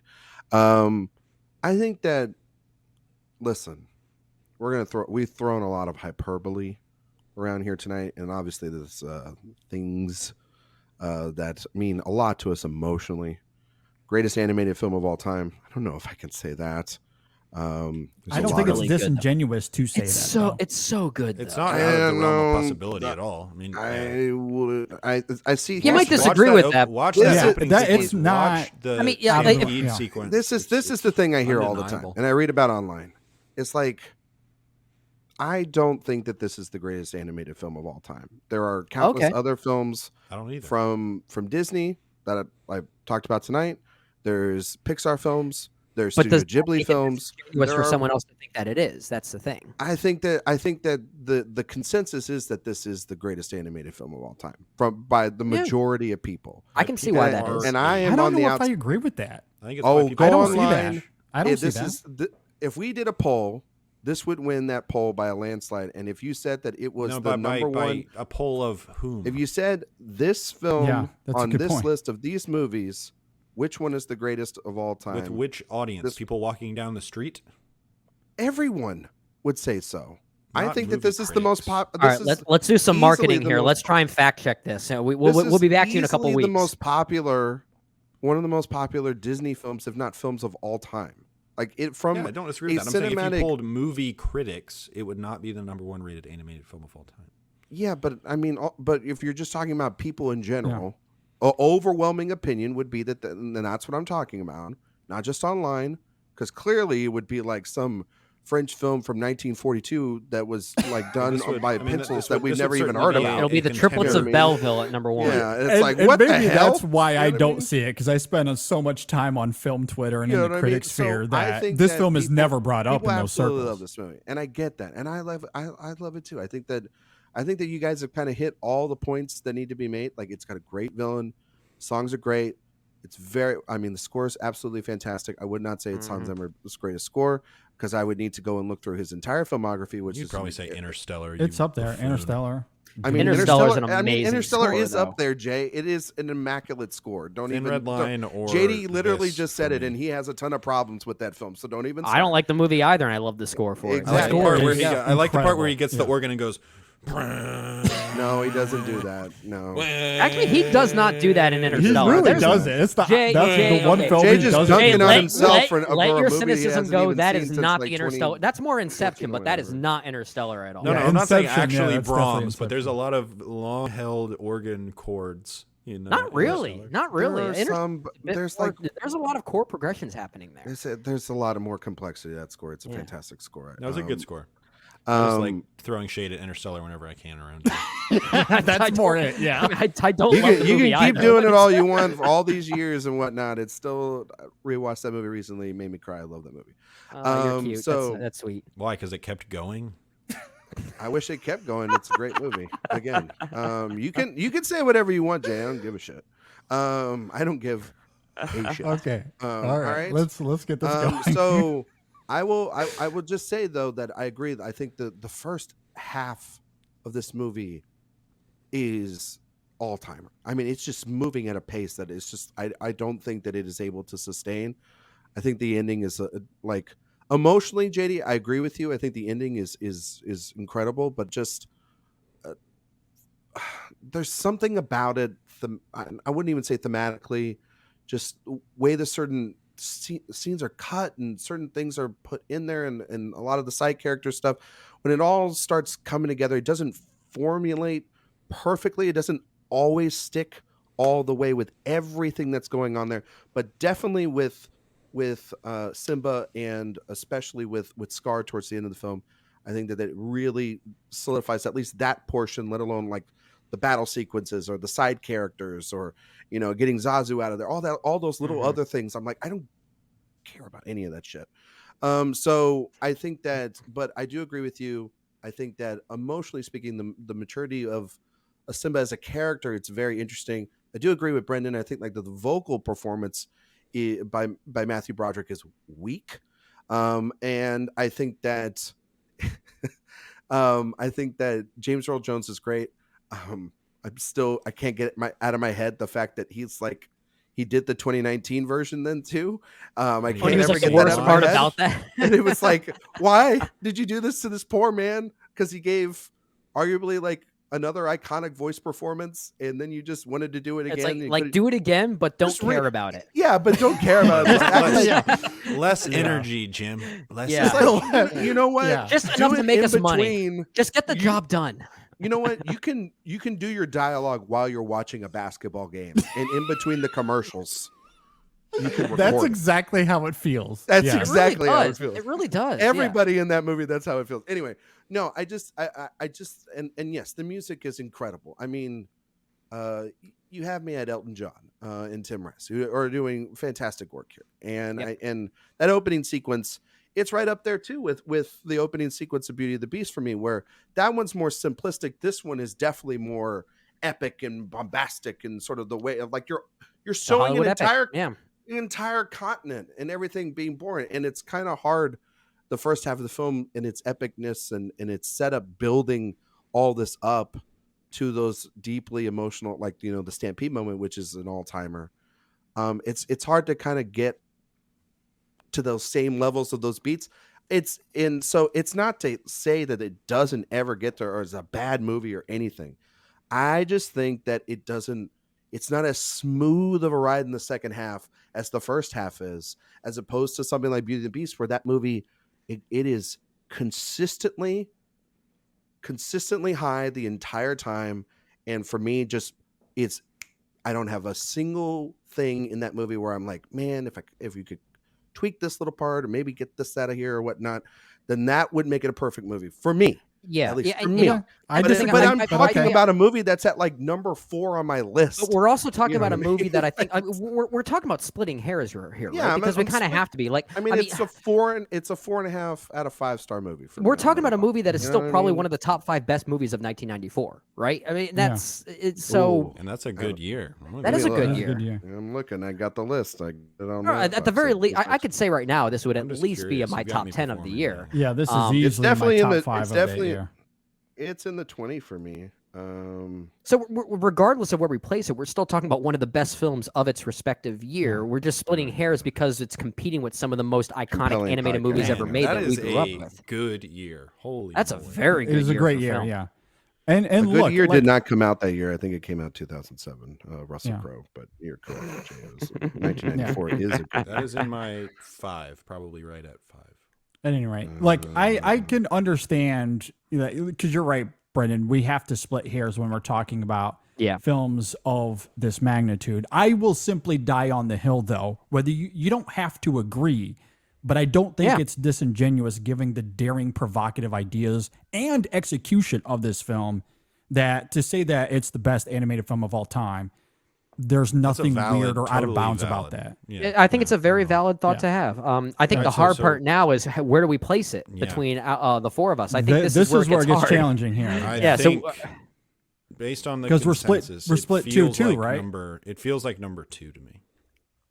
Maybe I don't mean, know. Like you and I have this at number 1, and Yeah, but they Brendan, you have have it at Beauty what? and the Beast at 4, number 1. Like we're 4, 5. Well, I guess mathematically, how does this work? Because like we JD have and to flip Jay- a coin here. That's the only way. let's think about this. We gotta Let's think go. about We this. gotta go in aggregate. Yeah. So JD and Jay have this at number 1. Ryan and myself have this at 3 and 4, respectively. How do we feel about Beauty and the Beast? Ryan and I had that at number 1. Where did you guys have this? I have it at 3. I think JD has it at 2, right? Yeah. So mathematically, So we that gotta puts put Beauty and the it- Beast so above it. mathematically, Beauty and the Beast goes to 1. Yep. Exactly as I said Yeah. 20 minutes ago, 30 minutes ago, whatever it was. I just wanted to sound smart. Sorry. Yeah. It's exactly what I anticipated coming into this, so that's perfectly We could fair and understandable. This is the biggest upset in American history. I don't think so at all. I just said I was anticipated this because at the no, beginning because of the honestly, show. no, because again, I thought I was walking in here, Gorpovitsky. It would be and, Army Hammy starring as the Lone Ranger because I thought Brendan would be in the same. I knew I'm not Jay shocked and by I that at all. and I knew No, I'm JD, not either. It would but be an upset Brendan if was the I didn't know. So well, that was, it would be an yeah. upset if we had both of these movies at like 4 and 5 or something. No. That I I'm talking about wouldn't like say, yeah. I knew I'm talking about these were for the going to be battle of 1 and number 2. one. If anything, Yeah. I knew these would be number 1 and 2. Yeah. But I knew going into tonight, well, I'll have to make a good argument, but I will lose 3-1 on the vote, and I would live with that. I'd be Wow. okay with that. We right, well- totally had different perspectives coming into the show. Hey, I'm sorry. Let's just end with Wow. this. Both these movies are really, really, They're really both good. great. Really, All right. really good. All right, guys, let's talk about coffee. I know it's the lifeblood that we all live by. Oh, God, I'm sorry. I One fell of us asleep. I is need some asleep. coffee. Yeah. That's why we want to talk about Coffee Cult because they source specialty grade Arabica coffee beans from over 50 countries around the world, including Colombia, which I was recently at. And Lucky turns you, man. out That looked like an awesome trip. it was a fun trip. It was really fantastic. And it turns out they have great coffee. And I drank a lot of it. A lot. Well, that's the thing. of high You quality drank a coffee. lot. You drank a lot. I mean, probably got a little jittery from it, but you drank a lot of it because it tastes good, right? Tastes great. Yeah. That's And the thing. We love artfully crafted coffee that really means Yes. something. Absolutely. And that's what Coffee Cult is all about because a lot of companies, in order to keep the price down, they have to cheapen the process. And that usually means, like using broken beans or beans that aren't high, specialty grade, or they'll use Robusta beans, which, admittedly, Robusta coffee beans have a lot of caffeine, but they taste like dirt. Like you just walked through the sand and in your house, you just scraped up all that Caffeinated sand dirt. and put that into Caffeinated dirt. That is. Yeah, That sounds like a it's great awful. brand name for coffee. Caffeinated Take dirt. Folgers caffeinated dirt. But even so, Exactly. some of those big name brands, because something they also do, and correct me if I'm wrong, you know this process more than I do, but there are a lot of added preservatives and things to make those coffees last longer, so they're sitting on shelves for a longer period of time, right? And that's what helps cheapen their respective processes. But that sacrifices taste and quality, which is something that Coffee Cult is not interested in doing. Absolutely not. Or you'll come across companies that like offer flavored coffees. Like try this flavored coffee. Like these They're- artificially, yes, there's a chemical process that makes that happen, and it turns out those chemicals not the best for you. Who would have thought? Coffee Cult not Stay away from those interested- artificial sweeteners, people. The Coffee Cult is not interested in chemicals and making the coffee non-organic. So this is all truly elite coffee that is all about the taste and the quality of it. Like one of my favorites right now is the Ethiopian Yirgacheffe, and this is a coffee that is sweet. Like it tastes like honey and strawberries in coffee form. Like it's absolutely incredible. So these are the kind of coffees that you want to try. They also ethically source all of their coffees. They only work with farms that pay its workers fairly and equally, especially their women workers. That is a big, big part of it. They also roast to order. And this is important as well because if you buy, let's say there's a big brand out there. I don't know if you guys know this, that has like a little symbol it's got green and white on it. Anyway, they don't roast to order. They roast a lot of coffee and it sits in shelves forever and ever and ever. So it's never I don't know who fresh. you're talking about. I don't. Yeah, I'm not trying to name anybody. You here, lost me but- at the colors green and white. Yeah, like I'm not trying to name anybody, but like there's a lot of coffee companies that just roast things and then it sits on shelves forever. When you order from Coffee Cult, they roast to order, so they don't touch the coffee until you order it, so it's fresh, and that makes a huge difference in terms of quality. Yep. And they have a lot to offer. So right now, if you go to coffeecult.com, on your coffee orders, just use our code ISF. Again, that code is ISF, and you'll get 15% off. 15% off. Again, Yeah. use the code ISF. That's coffeecall.com. I highly recommend the Sumatra. The InSession Film Podcast is brought to you by our lovely friends over at First Time Watchers. Right now, we're in the middle of doing our Disney Renaissance power ranking. And like this exercise, you know, there's a lot that we agree on. There's some things that we'll disagree on. And that level of discourse and conversation is something that you'll find on First Time Watchers. But a lot of the time, their disagreements are, I don't know, how does one weird? Is that a Entertaining? Good way to, entertaining, like all of the above. But that's why we love it. Oh man, we should power rank their disagreements. That would be a really fun that'd be a good one. exercise. Yeah. At the very least, we should power rank the 3 members of the First Time Watchers podcast, hosted by Tim, Walter, and Hermano. Maybe we shouldn't power rank them. I think if anything, we would probably give Not more doing any of that. No, Not that sounds like Alphabetical order. that sounds like dangerous territory, because at the same time, we might want to give some extra credit to some of their reoccurring guests, like Mark Herney, for instance. Every time he's on the show, it's even more entertaining. But anyway, the First Time Watchers podcast, great supporter of our show. Tim, Walter, and Hermano, the 3 main hosts there, they know their movies. They do know their movies. On their latest episode, they talked about a film that honestly I was going to jokingly try to pronounce here, but I also don't want us to get demonetized on YouTube. So I'm just going to say, it's MFKZ. Sound that out. Try to keep us going here. A on the First good old Time YouTube. Watchers movie, if there ever was one. Yeah, keeping us clean on Apple Podcast since 2013. Anyway, this was a fun conversation, and I definitely encourage people to go and check it out. What episode number was this again? 491. 491. Oh my gosh. We always talk about this. They are coming to a close on episode 500, as devastating as that sounds, which means you have to catch up with their work as soon as possible. Their shows are very unique. They pick out movies that they've never seen, which means they'll talk about the most obscure stuff, like whatever the heck this title was. I've never even heard of this movie, but that's kind of a common theme with them. But they may discuss other movies that they've caught up with that you are most likely aware of, and maybe some movie trailers that are worth noting too. Yeah, they give out some great recommendations at the end of their show that I would urge you to pay attention to. And overall, the show is very smart. It's entertaining. There are a bunch of MFKZs. So with that said, Brendan, where can you find them on the internet? Well, there are a couple ways. I'm kind of forgetting. Ryan, Jay, help me out. Where can we find these guys online? You can find them wherever you get your podcasts. You could go to firsttimewatchers.podbean.com. If we can find them on Apple Podcast, and if you want to find them on social media, just look them up at First Time Watchers on Twitter, and just search First Time Watchers on Facebook. Yeah, definitely. What Jay said. Also, you can find him on Twitter. Jay beat you there, Ryan. Looks like you were on mute there for a little bit. Yeah, you can find them by emailing them. I don't know an email. You could send I'm them sorry, letters, I put you guys on the spot, but letters and ravens Good to try, their Ryan. house. A for effort. If you live in their local area, sneak you can attack. follow That's what them that was. around and creepily look at them through a plain glass window. There's a ton of places you can find them. They're a great podcast. You should listen to them.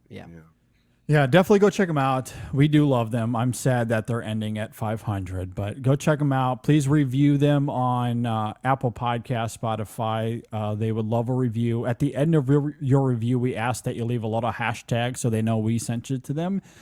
And this week, I guess you can just leave hashtag MFKZs. And, there is no hashtag for that. Trust me.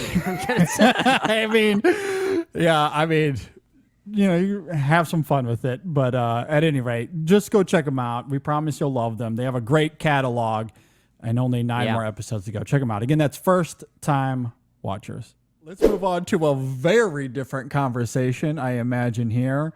The movie Pocahontas. that everybody wanted to work on instead of working on The Lion King.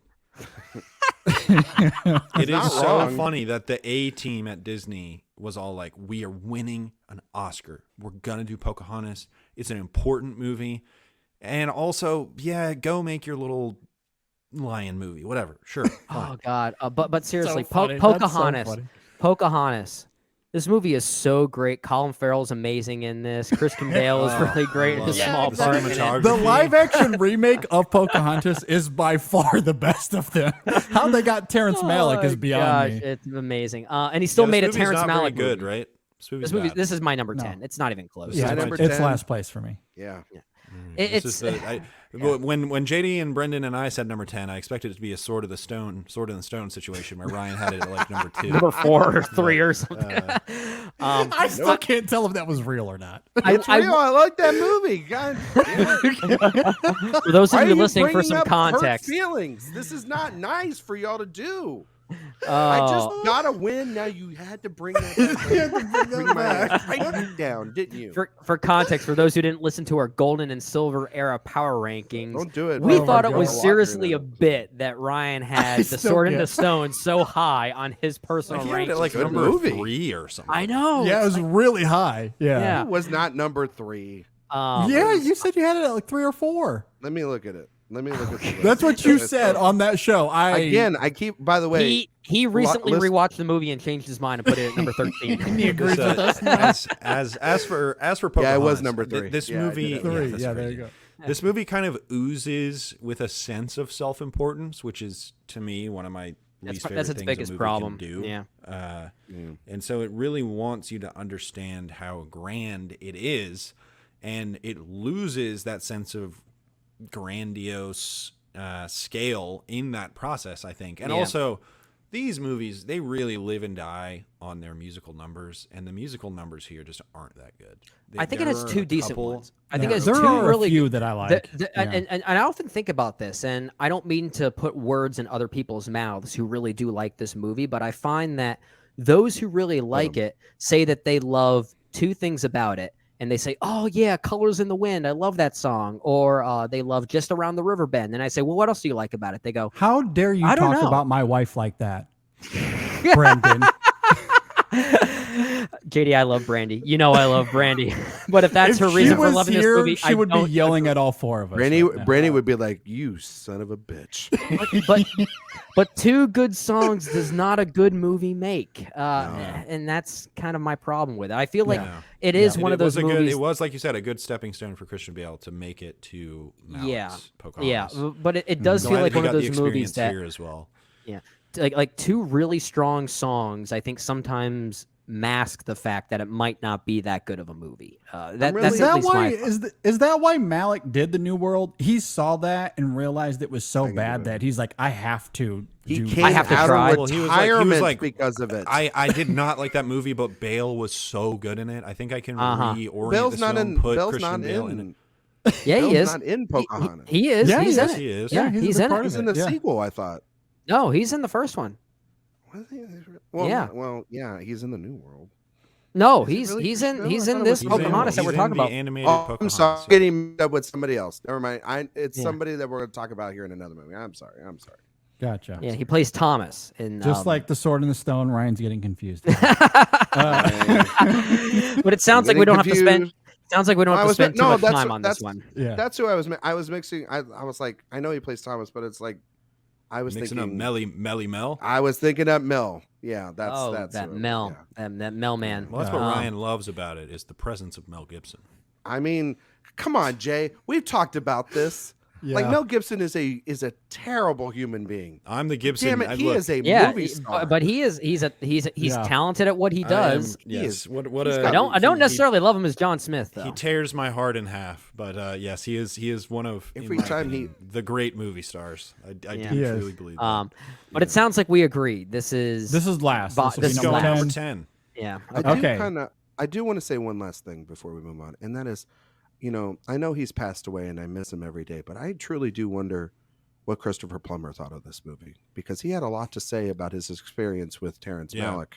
And so I always wonder what he would have thought about this movie. Damn it. It is nobody- amazing though for that level. It was inspired by Robin Williams, who's kind of started this trend of improvisation in animation. Yeah. Yeah. And for Malick to really take that to its most extreme, I think was a pretty cool thing that he kind of did. Yeah, with this. improvisation Yeah. behind the camera. This Behind time. the It's camera. a And very And then, different I mentality.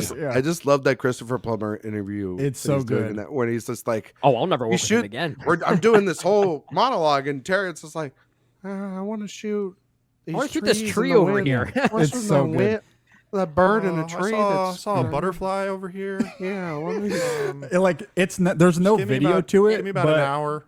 There's no video to it, but the Joel you could just Kinnaman imagine. story on what was it? It was the one in 2015, I think it was. Yeah. The name's escaping me, but the one with Bale. Cups or Yeah, Night of Cups. Do the Yeah, Wonder? like Or the Night of story of Cups. him on that film, because it's very similar, where he was given like a 15-page monologue, which he learned in like 4 weeks or something, shows up on set, and then 15 seconds into the monologue, his version of the events is Malick saw a pink dog off in the distance and went to shoot that instead. Well, I mean, that is the story with every single Malick movie. It's like Adrian Brody went to the premiere of Thin Red Line, and he was like, I thought I'm it the was star the of this lead movie. of this movie. Yeah. Sean Penn went to the premiere of The Tree of Life and said, what the hell was that? I mean, it just happens every single time. I mean this with no disrespect, but Terrence Malick and his ADD qualities are what makes him so interesting and what I love I so agree. much about I him. love it. my favorite director. Yeah. Honestly, Yeah, love you him. just if you're an actor in one of his movies, you just hope the check clears. Because for God's sakes, if you show up to that Am I premiere actually in the movie? and if I'm not in it, at least get paid up front. You know what I mean? Exactly. Gotta be in writing. 100%. Get that contract Get set it done. first. All right, let's Lord. move on to 1996, The Hunchback of Notre Dame. What do you guys feel about I just this know one of you nerds is going to have this at like number 2 or something. Number two. one? Brendan. God. Yeah, I knew Brendan was real high on it.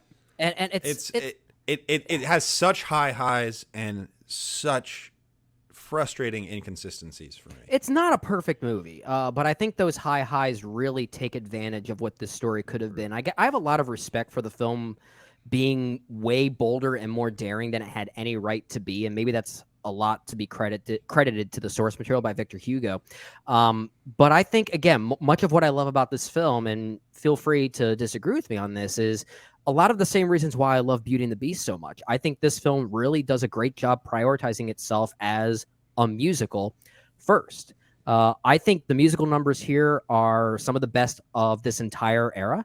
I think the musical numbers and the animation around them are some of the best. The opening 10 to 15 minutes, I think, are just as good as the opening for The Lion King.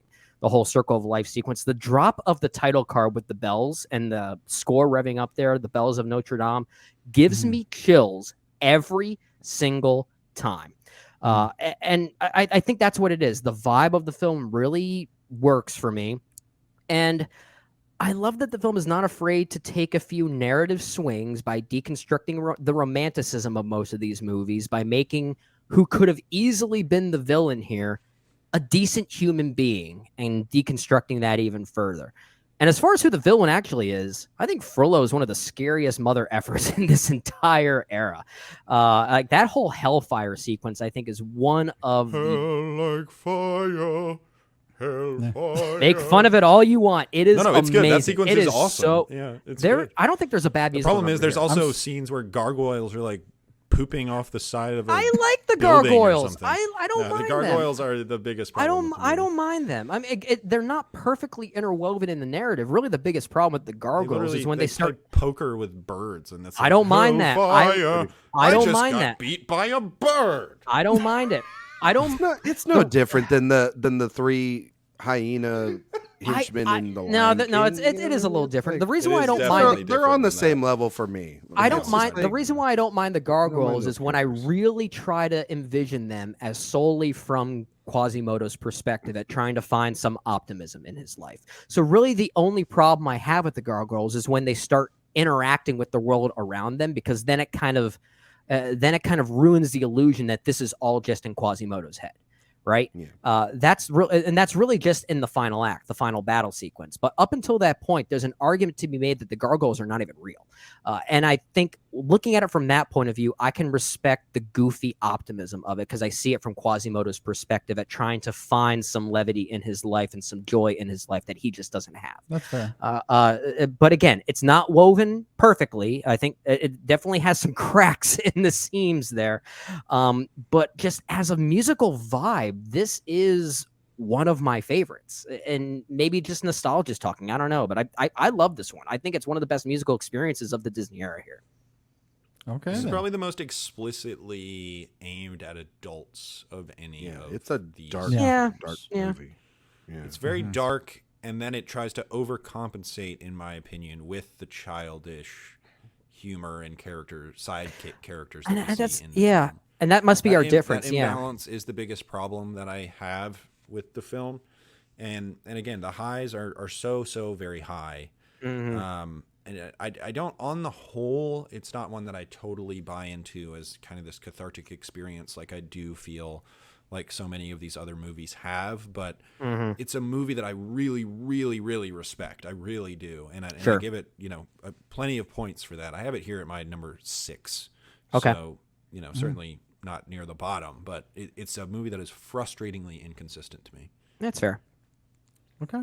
Ryan, how do you feel? I really like it. It's my number 3. I think that the tone that Jay's talking about is, I think it's got both extremes that I think then balance themselves out when you really get to our 3 kind of protagonists in their sort of main story in the middle. And so like I think that the movie's kind of got all kinds of tones that you want. It's got these silly gargoyles, like Jace mentioned, playing poker, but then you have these deep, dark, religious scenes like and this, allegories in there. This is one of the literally, we constantly see these movies these days about religious fanaticism. This is one of the first to really tackle it. I mean, like before Frollo it really This is a popularized movie it. very much about bigotry and Yeah, yeah, yeah.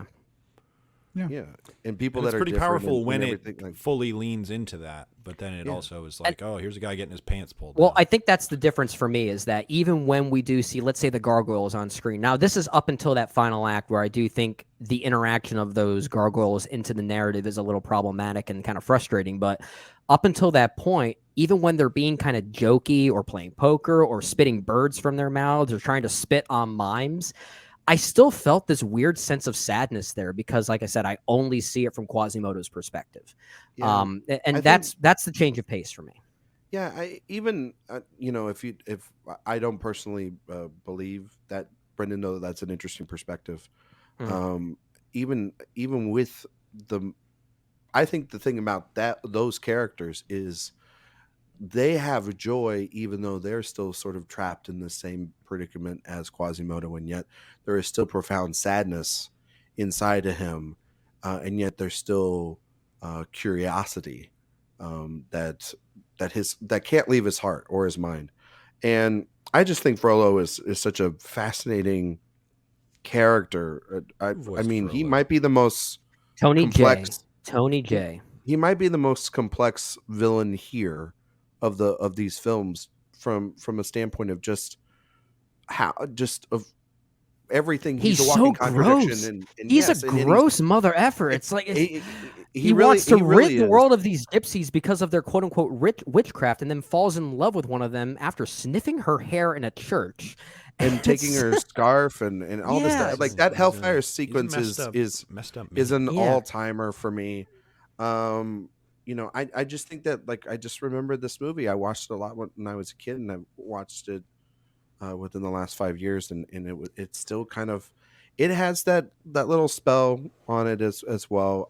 There are sort of nitpicky problems that I do have with Sure. it. It's not like Aladdin or Beauty and the Beast for me, which, like, I don't think those movies really have a lot of problems, but it's alongside of Lion King, of like, this is a very good movie for me, but it does have some issues. But the reason why I I put it above Lion King, I just think its darkness is in its tonal shifts, I find so curious, and they're consistent all the way through for me, and they culminate in a finale that I think is really great. And you're right, the musical numbers in here are very expansive, very well done. Some are good, some are not as good. I think they're like all this, great. I think they're I all like great. this movie. I mean, these top 4 movies, I'm like splitting hairs because I really like all of them. Where's it going to then, end up? Is you it know, going to go? Well, JD hasn't talked about it. Yeah. I'm more with Jay on this one, although this was a similar experience or evolution for me as I talked about with Aladdin. I never thought too much of this film. as a child. And again, I'm not sure if I can put a finger on that exactly. I just didn't find it all that alluring. I certainly didn't love the music as much as others from this era. However, doing that rewatch a few years ago, I ended up liking this way more than I did as a child. And some of it certainly comes down to its darker undertones and the progression of this story, the themes underneath it.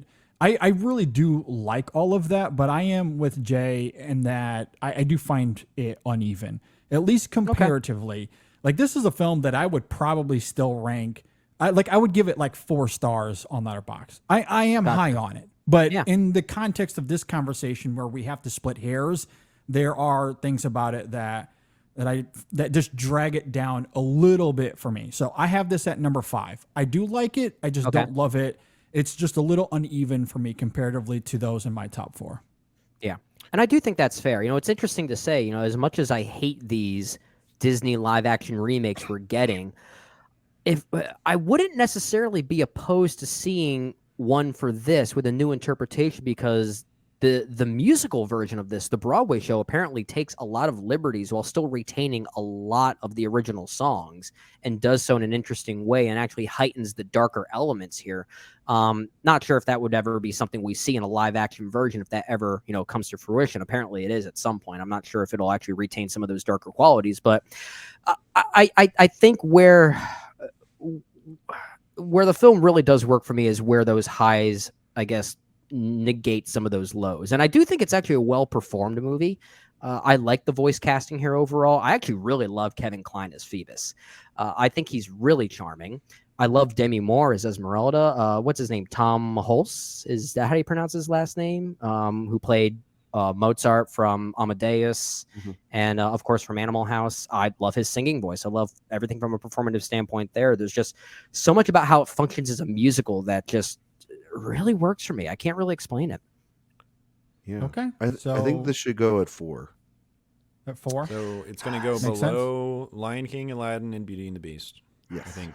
Okay. Yeah, I think that's makes sense. That's where I would ahead put of Little Mermaid. Yes. I would love to see it go above Aladdin, but I know I'm not going to win that battle. I don't think you're going to win that battle. You're not. I think it blows Aladdin out of the water, but that's just I think that you're smoking something over there, but well, this one at least has a very interesting protagonist. They he both doesn't do. look like Tom Cruise. Yeah. So let's slot it in at number 4. I think number 4. All right. Just know that I 4 love makes this movie sense. more than most people, and This so is does your Ryan. one. Apparently. This is like me and Beauty and the Beast. And Brendan, I settled for Beauty and the Beast coming in at like 5. You know. Oh, you mean doesn't Sleeping take away Beauty, from- right? Sleeping Beauty. Sorry. Yeah. Yeah. The other beauty. Yeah. I was like, what? Yes, I threw Where'd Beauty you and get the Beast these into liars? our golden We age. sometimes have to make sacrifices for the greater good. I get it. Listen, Yes. we got Beauty and the Beast at 1. I'm willing to. Look, there's going to be a listener on here who's like, Brendan is now my favorite member of the InSession crew because of his absolute love of Hunchback of Notre Dame. And then there might be that's some what who this say exercise that is I'm for. absolutely crazy, and then they'll hate me for that. So that's you said the it, beauty of not hashtag film Twitter, right? What have we got next? All right, let's get to 1997. We have Hercules. Brendan, What do you guys Hercules. think about Hercules? More like Huncules. I think this one's bland. This one doesn't really work It's for me, honestly. fun-ish. I like there are elements of the energy that I think are really infectious. I think mostly that comes down to the actual choir. I think the choir themselves are the most interesting characters in the whole The movie. Greek chorus. Yeah, the It's really Greek good. chorus. That's really rewatching this film. I forgot how many butt jokes that there are. It's actually kind of disgusting. But that aside, yeah, I think the film is fine. I think a lot of it is like, take my problems with Aladdin having a rather uninteresting protagonist for me and kind of lump that with multiple characters this time around. I love the Greek chorus. I think Meg is a fairly interesting character. I can at least respect James Woods' vocal performance as James Hades. Woods as Hades is great. I wouldn't call it great. Jay's favorite actor, I call it James good. Woods, I think both it's on and pretty off good. camera. I like his politics, but yeah. maybe not his acting. But not much about the film really stands out for me. I think it's really just more of a musical exercise than anything else, and I think the music is merely okay. Jay, you gonna fight for number one for this? Because I know you love James Woods, especially his politics. It's like number Yeah, one thing. I'm gonna keep it. We're not You got your going down vision that boards. road. James Not going Woods, down Mel that Gibson, road. and Clint Eastwood are his three favorite people in Hollywood. That's his Mount Rushmore. What'd you got? You Right, got a yeah. fourth one? You got I a fourth love one, Jay? to pull Paul up Schrader. an empty chair and just hang out with Clint and just berate that empty chair. Yeah. John Wayne. Woods John comes Wayne's the in. fourth, right? John Wayne Yeah, as it is, Genghis Khan. You know what I mean? Hercules is interesting because it is Musker and Clements who did Aladdin. And Yeah. obviously Aladdin was so beloved for that Robin Williams performance, which brought this tinge of postmodernism to Disney. And Hercules just blows that up to 1,000. It is so many references to like sports culture and commercial culture in America. And it kind of turns it into a little bit of a sports movie to one extent or another, where it's, you know, they might as well throw Ben Affleck and Matt Damon in there trying to give Hercules a shoe deal. God damn it. But I think Air Herc is actually the shoe. Okay. that All right. Air all right. Herc. I think that is actually what his shoes are called in the movie. But there are some sequences here that I think are really good. I remember loving the Hydra sequence when I was younger, and that when you watch it now is one where the CGI was not quite there yet. It's to not even just fully that. It's pull off kind of that sequence. it's kind of repetitive. Yeah, I feel like. yeah. But I mean, it's a rock solid movie. I think Meg is a really good character. I think James Woods is really like he's the real draw with this movie, in my opinion. And there is a little bit of kind of peril in this one as well. When Hercules goes to the underworld and you see him kind of start to disintegrate under the goo in the underworld, I think is very harrowing. And Danny DeVito is great as well. You know, put him right up there with Woods as kind of 1A and 1B best voice performances in this one. I think he's okay. He's having fun. I like it. I'm not gonna. I think it will probably come in right above Pocahontas of the ones that we've talked about so far. Maybe Rescuers Down Under. I have it at number 9 of these 10. I have it. Yeah, I'm indifferent on those two, honestly. Yeah. Yeah. I think the movies when I watched it a lot when I was a kid, it was very disposable, a lot of fun. I think it works great for a kid, to be honest. Like you can just put this thing on and there's so much. It's so chaotic. The movie is very chaotic in everything it's trying to do. So I think it works great for a kid to just kind of like melt their eyes for like an hour and a half while mom and dad go take a nap. But I think the musical sequences with the choir, like you mentioned, those are great. The I Can Go the Distance song is I think is a pretty good ballad. I don't think it's like nearly the best stuff. It's not Part of Your World. It's not A Whole New World. A lot about worlds. And not Disney too many World. memorable songs outside of like the chorus in this one. yeah, and Zero to so- Hero, I will give credit for. That's actually a really compelling. and that's a number. fact. But anyway, no, I think that overall it's middle of the pack. I have it like at number 7 on my Wow. list. So I don't think That's it's higher than like- I would have expected. I don't think it's garbage. You know what I mean? I have it at 7 as well. Yeah. So I Yeah. you know, but I don't think it's like, you know, I don't think it's like, you know, profoundly terrible or anything. It's a fun, disposable little time. Yeah. And it's fun it's enough. yeah. It's more. I think of all these movies, it's mostly the one I think is for kids.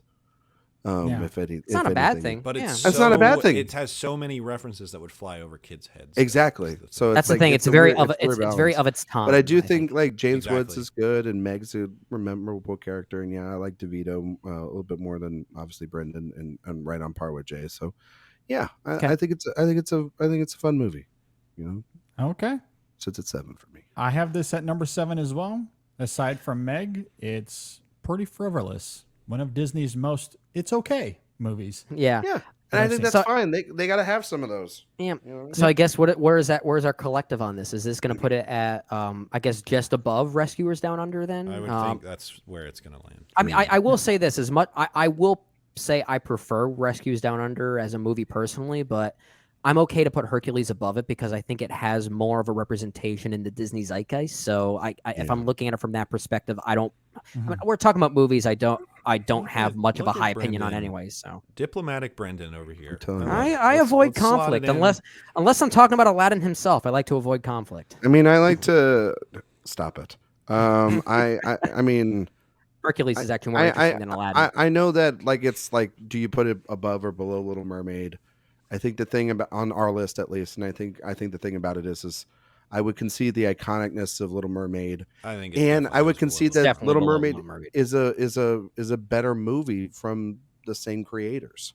So if that's the case, you know, even though personally for me, I mean, like, I'm splitting hairs between the two of them. I kind of would rate them the same or a little bit around the same. I would, for our overall list, that's why I would put it below Little Mermaid. Lock it in. Lock it in. Okay. All right, so it goes where we said it goes just above Rescuers Down Under. Yeah. Sounds good. All right, So we guys. got two more. Let's get down to business. To defeat. Let's get down to defeat this business. to defeat this list. Mulan is the next film that we have here on the table. And I'm just going to go first because I will be a massive outlier on this one. I have this at number 3. This is number 6 for me on my all-time Disney list. This is not even close for me.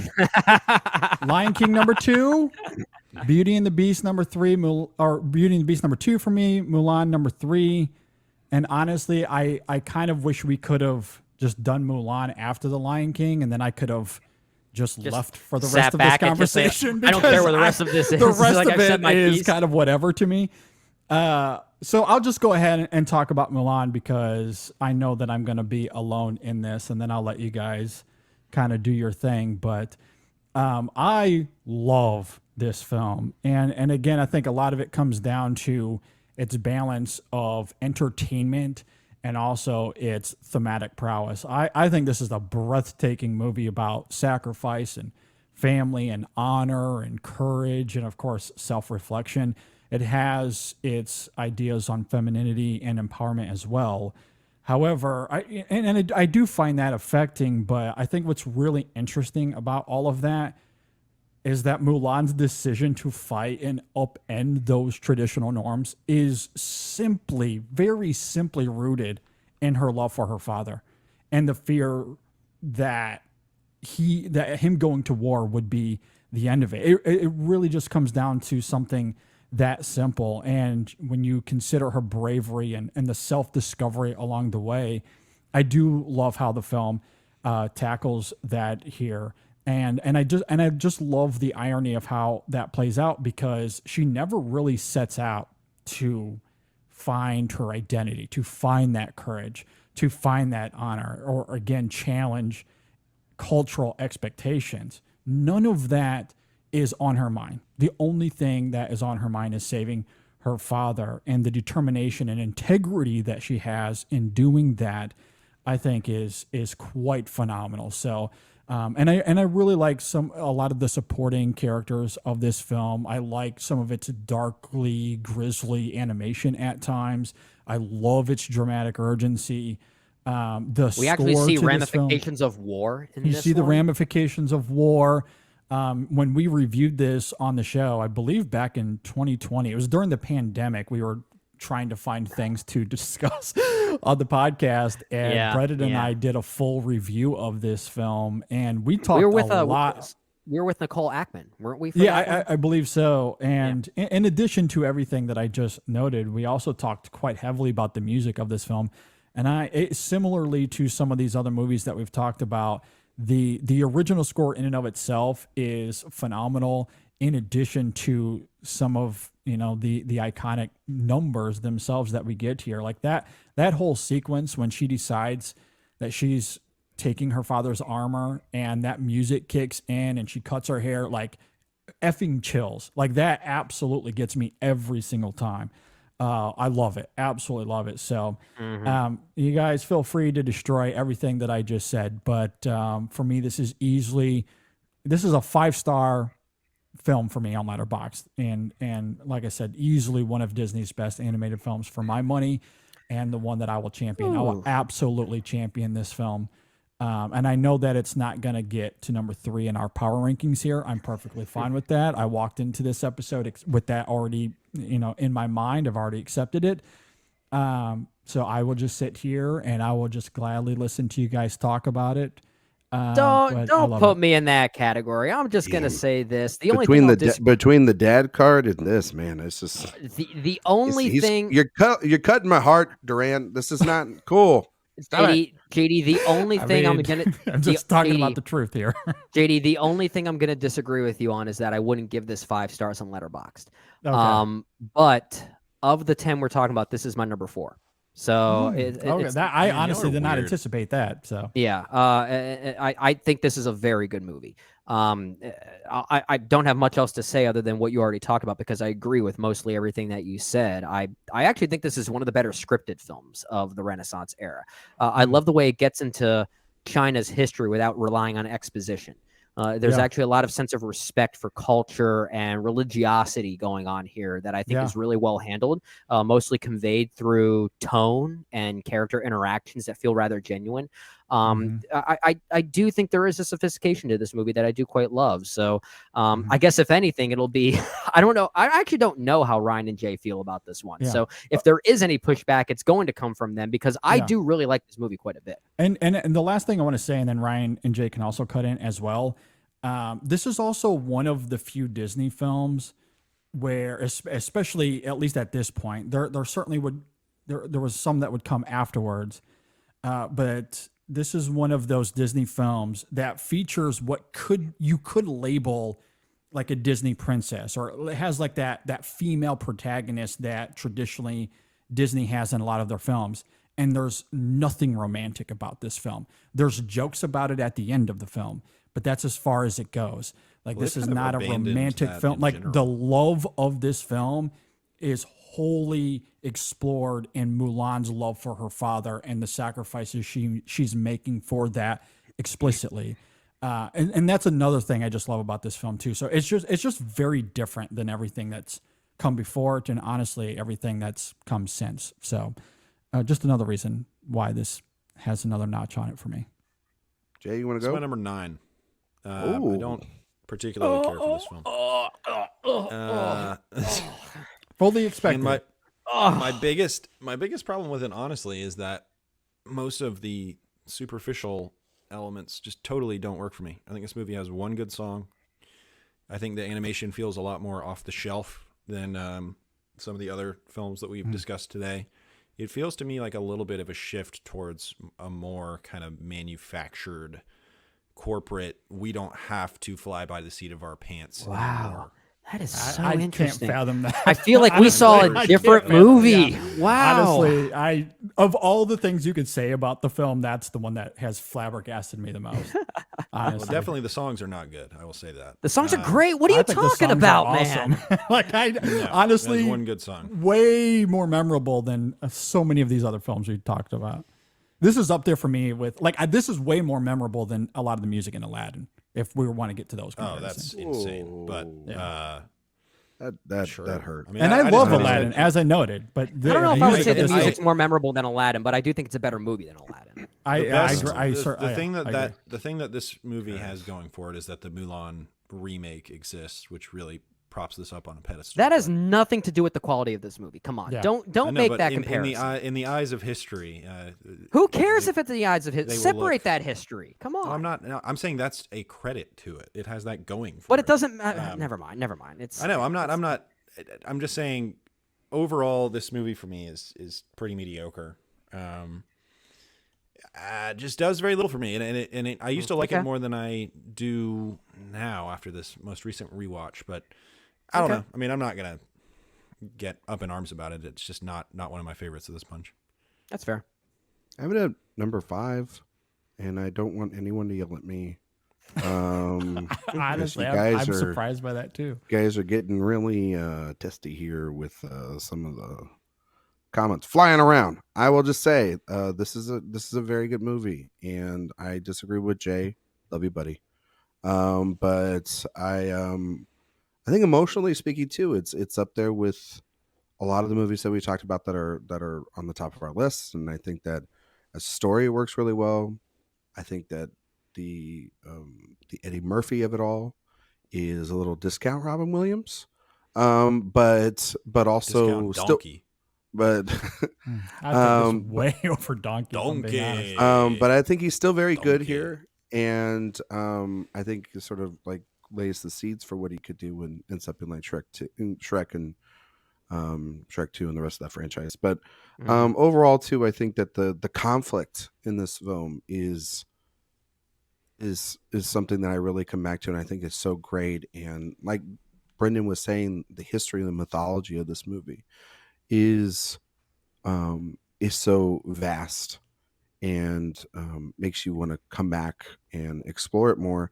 And to Jay's credit, I do think he is right. I think that, though I think he's, obviously for different reasons, but I do think that the live action remake makes for a great companion with this, because of the fact that it is one that carries both of its themes perfectly over without, in my opinion, making one suffer over the other. It's the only one of the only Disney remakes where they, for me, are very on par emotionally and story wise, while still cutting if things. If that was what you took away from it, I want to make it clear: the remake stinks on ice. So, Well, I mean, but I think that they I think both. it's okay. I think it's okay. I think they both do a good job of sort of, I mean, obviously I prefer the animated film over the remake, but I think from trying to create something that is on the same level, but without having to feel, as I think at least, bankrupt as more of these other ones have seemed to suggest, and also way lesser of quality for the characters and their stories. I think that's a for me a legacy thing for Mulan that's done that's done wonders for it too. So I think it's a good movie. I have a lot of fun with it. It's one that my wife likes a lot too, and so yeah, I put it at number 5 for her. Okay. She also loves Aladdin a lot, and that's why I love Aladdin too, because we can connect on those things. See, marriage, Look folks, at Ryan being is romantic. is me being romantic my about. wife's all about Beauty and the Beast. There you go. She's got good taste. Yeah, same with Beauty and the Beast. She loves Beauty and the Beast. She loves Aladdin more, and every time, JD's going to tell me I'm being romantic, but I'm about to say this live on a mic, is that every time we watch Aladdin, I have to kindly tell my wife, shut up, because she's quoting the whole film and I can't enjoy it. And it's about 20 minutes in. I'm like, either I'm going to listen you speak it or the film. And we usually settle on the film. And then she usually doesn't talk to me for about a day. So win-win scenario for everybody all around. Well, I guess I will have to apologize. I truthfully walked into this thinking that I was going to be in a massive minority here. Yeah, I don't know why you on thought this that. film, People love Mulan. So I mean, I'm obviously really high on it. I mean, but you knew I was high on it, so was I that surprising here? I knew you liked it. I didn't think that you would have it at number 4 on your list. I guess it's really kind of breaking our. I think if you did thoughts a, on one I think if you another. did a straw poll, let's say you took a poll at Disney World as people were entering the gates, I bet this would be number 5. I'm not going to Disney World. That's I so don't much know. money. I'm dubious about that, but I don't. You might be right. We live in such a weird time where, like, I don't know what you think would be higher than that, other than kind of the core 4. But I think people would like it. I think there's a lot of love. I think it could be around 5 or 6. I could think, see that yeah. happening. Well, I think there's a lot of love for Tarzan and the music there. And also, I don't think, like, we as a collective here, and maybe much of film Twitter would agree, that Pocahontas is problematic and not great. I also think that idea among Disney fans is a massive minority opinion. yeah, I think if we did Pocahontas is a any poll at Disney World, Pocahontas would be in the top 5. I don't think I there's think, any like, question. yeah, I good. think I if you're don't just think being like so people. at all. No, I think- very much think that. You'd be 100%. surprised, man. Like a lot of people just like, and a lot That's of people. not why I just, think like, Pocahontas is bad. I just think it's a bad movie. I mean, Well, I agree, but I know a lot of you know people what? that would disagree. There are a lot of bad movies I saw when I was a kid, and kids like just love it, and they make it For their some I'm reason, not yeah. talking about kids. In my experience, at least Also, what would based a on kid get out of the young Pokemon? minds that I've interacted with, young girls really like Pocahontas. Like, they really respond to that one. I can't really explain why. Again, I think a lot of it might be the musicality of it. There is a certain energy to it that, songs like Colors of the Wind, for instance, that I think just speak to that mindset. I don't know. I could see that being ranked higher when you look at that specific youthful demographic that looks at these movies in a vacuum. Brendan, I think those same girls that like Pocahontas, you should show them Prey. Well, fun fact: movie. these same girls also think My Neighbor Totoro is amazing, so they also have some smart minds. And Greatest look, animated movie of all time. They're my fiance's nieces, so just as an FYI. Show them Prey and show them the New World. It might blow their mind. Been hanging out with these two little girls a lot recently. They're pretty cool. They're pretty cool. like Pretty Uncle cute. Where does this slot in? I'm gonna let y'all sort this out. My 4 through 9 are really like doesn't matter. So it's gonna be out of the top 3. So wherever it goes after that is fine. So right now we have what? Beauty and the Beast at number 1, Lion King at number 2. Number 3 is what? Aladdin right now? Is that where we're at? Yeah, number 4 I believe is Hunchback. And then I guess number 5 right now is what? Little Mermaid? Yep. Little Mermaid. Yeah. I think we should put it above Little Mermaid. It's fine with me. Now the question is, do we want to put it higher than Hunchback? I personally say no, but I mean maybe I say no. maybe the collective will say that it should be above it.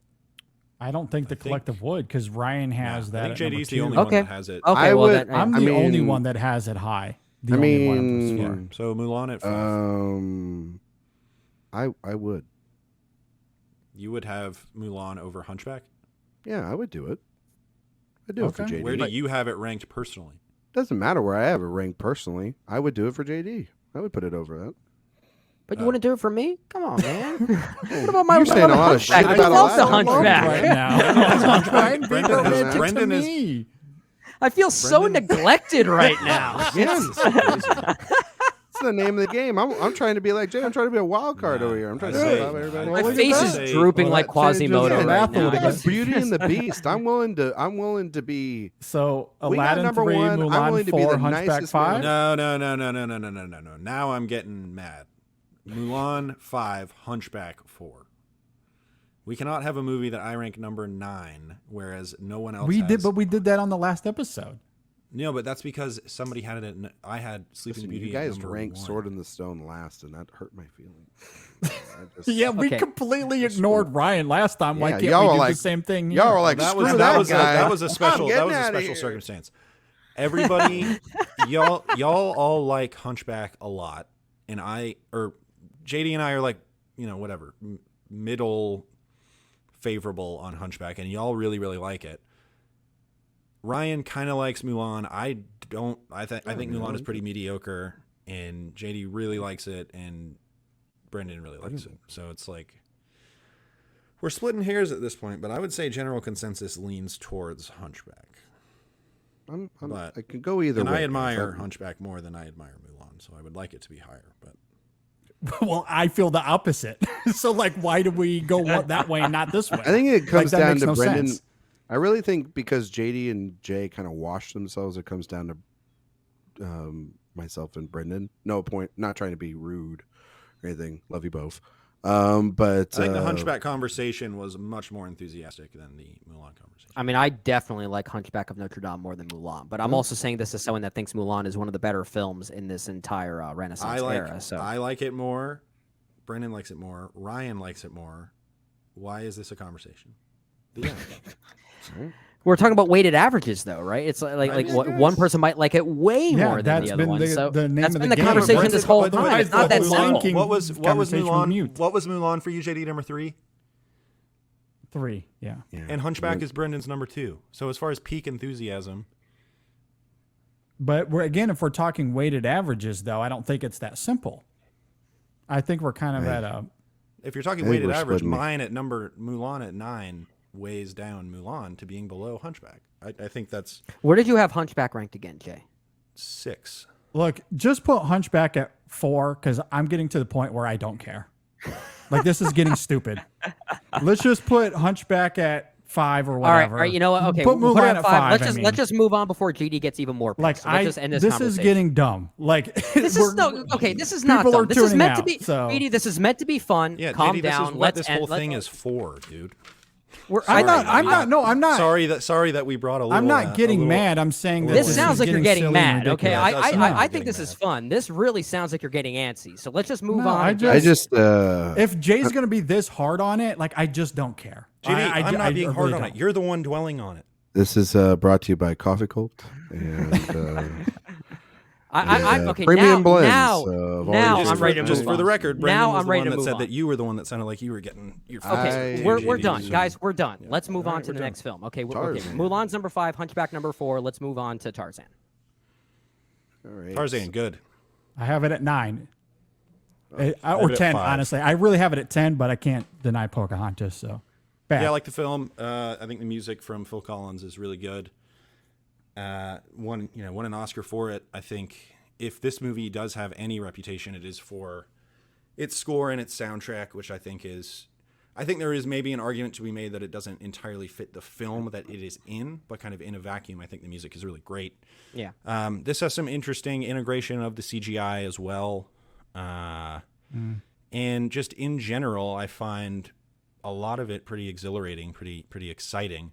And it also has maybe the worst musical number of any of these films when they let Rosie O'Donnell have a song. So Is that you know, like Trash in the Camp? Trash in the Camp. It's I like this one. Not one I'm gonna be like super passionate about, but Yeah. it's one that I like. I really like the Phil Collins music. I kind of like this one too. I don't think it's great. I think where it really falls apart for me is I don't love Rosie O'Donnell as her respective character, and I think Turk. Turk, yeah, I think the whole third act revelation with what's his name, Clayton, as this villainous presence. I think there was, again, I'm basing it off the movie we were seeing and not based on its source material. I think there was a more interesting direction without a villainous presence that this movie could have gone in that would have been more provocative. I think it ends way too cleanly. The whole romantic thing between Jane and Tarzan really doesn't work for me by the end. I think there was more of a platonic respect that was more interesting than the whole romantic side that is, I guess, alluded to at the end, which kind of makes me think, how the hell is someone like Jane supposed to survive in the jungle now, even with her father? And then right away she's swinging on vines like it's no problem. So I think it has issues as far as where it concludes itself. But getting to that point, I don't mind it. I think it's a pretty decent movie. I think there are some moving moments, especially in its opening moments with regard to Tarzan's family. And I think a lot of the Phil Collins songs kind of work when they shouldn't. Like it should not work, but I think agree. it kind That's of how I am does. too. It's like it makes no sense to have this kind of rock ballad at the opening of the film when there's this ship crashing. Yeah. But it weirdly does. It doesn't work when they try to recreate this with Brother Bear a few years later. Yeah. Well, then again, I think I also have a bit of a soft spot for Phil Collins. I mean, I'm a big fan of early Genesis before he was even singing for the band. You know, when he was still just playing drums and Peter Gabriel was singing for them. So maybe that's part of it. But I don't know. I weirdly have a soft spot for his music here. Yeah, I think the music really carries the film. I know it's kind of like a joke, and the South Park guys took it to task because they were nominated against him and everything, and really kind of like lampooned the hell out of this thing and the sentimentality. But I do listen to the music a lot. I think it is very, very iconic music, and some of the last great music till we started getting like the stuff that we've gotten more recently, you know, from like Frozen and stuff like that. Like it's or Entangled, like it's been up there.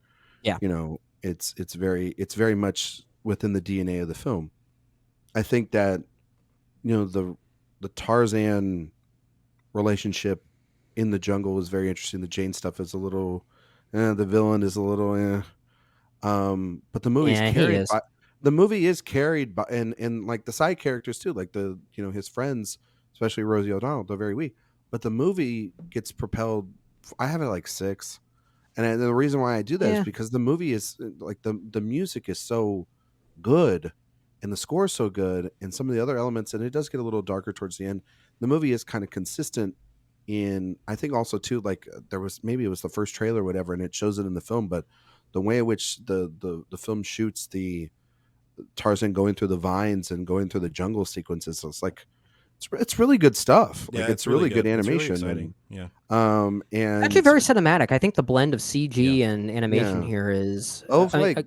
Yeah, I mean it's hard to say it's the best that Disney has done in this era because it's much later in their era, so of course they're going to improve with age. But the seamless blend here, I think, is really cinematic and quite epic. It kind of reminds me most of what The Lion King was doing.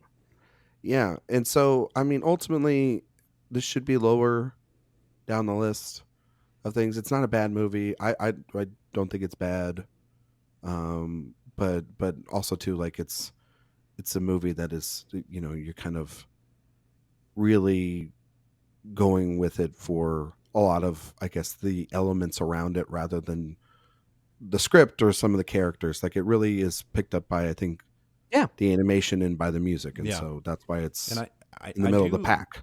I do like that it's kind of taking a new approach from the other films where all those other ones have the musical numbers that are like diegetic within the world of the actual film. And this one is trying to be a little more grounded and that's the thing. This one's not really a musical. That's what I think is really interesting about Apparently, Rosie O'Donnell demanded the trash in. She said, "This is Disney. Give me a musical number." And they were like, she was like at the height of her powers. That's not the point of this movie, but we'll bend to your will. And it's sad. It's one of the lesser sequences from the movie, honestly. Lesser sequences of all the movies we talked about today. It's not great. It's not great. It just doesn't feel of a piece with the tone that the movie is carrying. So where do we want to rank this? It sounds like we're not all that dedicated to this one. I have it ranked around number 6 of my personal 10, but I mean, it's hard to say. I think we should rank it above something like The Little Mermaid, just given the representation. What's below Little Mermaid? Let's just run. Let's run through it real quick. So we got what? Beauty and the Beast, Lion King, Aladdin, Hunchback, Mulan, Little Mermaid. Yes, I think that's exactly where it should go. Right below Little Mermaid. Right before Hercules. Right. I'm okay with Hercules. That. Yeah. Yes. Yeah, so we'll put this at number 7 out of the 10. How does that sound? Perfect. All right. Does that conclude this? Was that easy? Okay. It has concluded. That's it. Those are our rankings. Man. All right. I'm beat. Any final thoughts before we get out of here then? I can't wait to do the Gonzo period after this. That's going to be like a barren wasteland. The Gonzo period? Yeah, that's what I want to call it. Let me ask this. Let's say hypothetically, you could pick a series of movies that you think it would be interesting to do this same exercise for. What do you think would be a good one? Oof. That's a good question. I mean, my first thought would be some type of director series, but I feel like we kind of do that all the time inadvertently. Director would be fun though. It would be fun, but we talk about so many directors. Robert Altman, 36 movies. Not Michael. I would say I would do the Muppets. The Muppets? The Muppets. Love my Muppets. Well, you make a great point there, Jay, because I feel like maybe these exercises are better served for movies that are more accessible to multiple audiences as opposed to just certain filmographies or I think they're better attuned to a certain, not even a series, but a certain subset of movies like a Muppets or a Disney or honestly, we should really do the live action remakes and do an update list. God. Because come on, guys. We talk a lot about them. That would imply that I would have to watch one of those. You know what? There's all some of them I been don't. Good. We gotta outweigh it with the other stuff. We've talked about a lot of these. That's the thing. I think of it from a perspective positive. What's going to be a better conversation from my point of view? And I feel like we have better conversations when we have things to talk about that we like. And I don't think there's going to be much passion for that. I actually think the era after this of Disney, like I said earlier, the one with Chicken Little, but then you also have Lilo and Stitch, and then you have Emperor's New Groove, Bolt, and then you also have Emperor's New Groove. Yeah, that would be kind of interesting to talk about. That would be. I mean, some of them. I mean, obviously, we could change it to maybe Pixar, or we could do Pixar would be good. Blood would run through the streets. That actually might get pretty deadly. That might get pretty deadly now that you think about it. Yeah. Oh man. JD, any thoughts? So next week on the show, something animation, I assume as well, with Spider-Man. The sequel coming out. I don't know if we've talked about any sort of ideas with that, but we'll have something, I'm sure, in the pipeline for animation. We have a couple of reviews that I wanted to plug here. We have a review for Fast X that came out earlier in the week. Brennan and I did a review for how to blow up a pipeline that is available right now that you can watch on YouTube or listen on Apple Podcasts or Spotify. And we will have a review for Master Gardener coming out as well. It's actually edited. It's ready to go. Just trying to find the best time to release it, which I think will come before this podcast is released, I believe is what we came to a consensus on. I think it's what we agreed on. Yeah. So by the time this episode is live, that should also be available. You can go and check that out. That was me and Jay on that one, and I thought that was a really fun conversation. Also want to plug our latest Women in Session. They talked about their favorite 90s teen comedies, which was actually a really fun conversation. I wasn't sure like where it would go, and it ended up being, I think, one of their best shows in some time. So definitely urge people to go and check that out. Want to take a quick second here to thank our patrons. We really cannot do this without you. So thank you to all of those who support us on Patreon. If you want to help us out, you can support us there at patreon.com/InSessionFilm. If you want to get a hold of us, you can find us on social media, Facebook, Twitter, Instagram, TikTok, and of course here on YouTube. If you're watching this on YouTube, be sure to subscribe to all of those or follow us on all those platforms. You can email us InSessionFilm@gmail.com if you want to email us. And long form, of course, we would love your reviews if you leave a review on Apple Podcasts or Spotify. And I believe that is it. Anything else before we get out of here? Disney. Renaissance. Disney? Oh, What? man. Who Good dubbed movie. it the Renaissance? It was. I don't think Disney dubbed it that. Somebody was getting the checks at the Leonardo time. da Vinci. There you go. All seriousness, this was a lot of fun. Good movies. Go watch them. Disney Plus.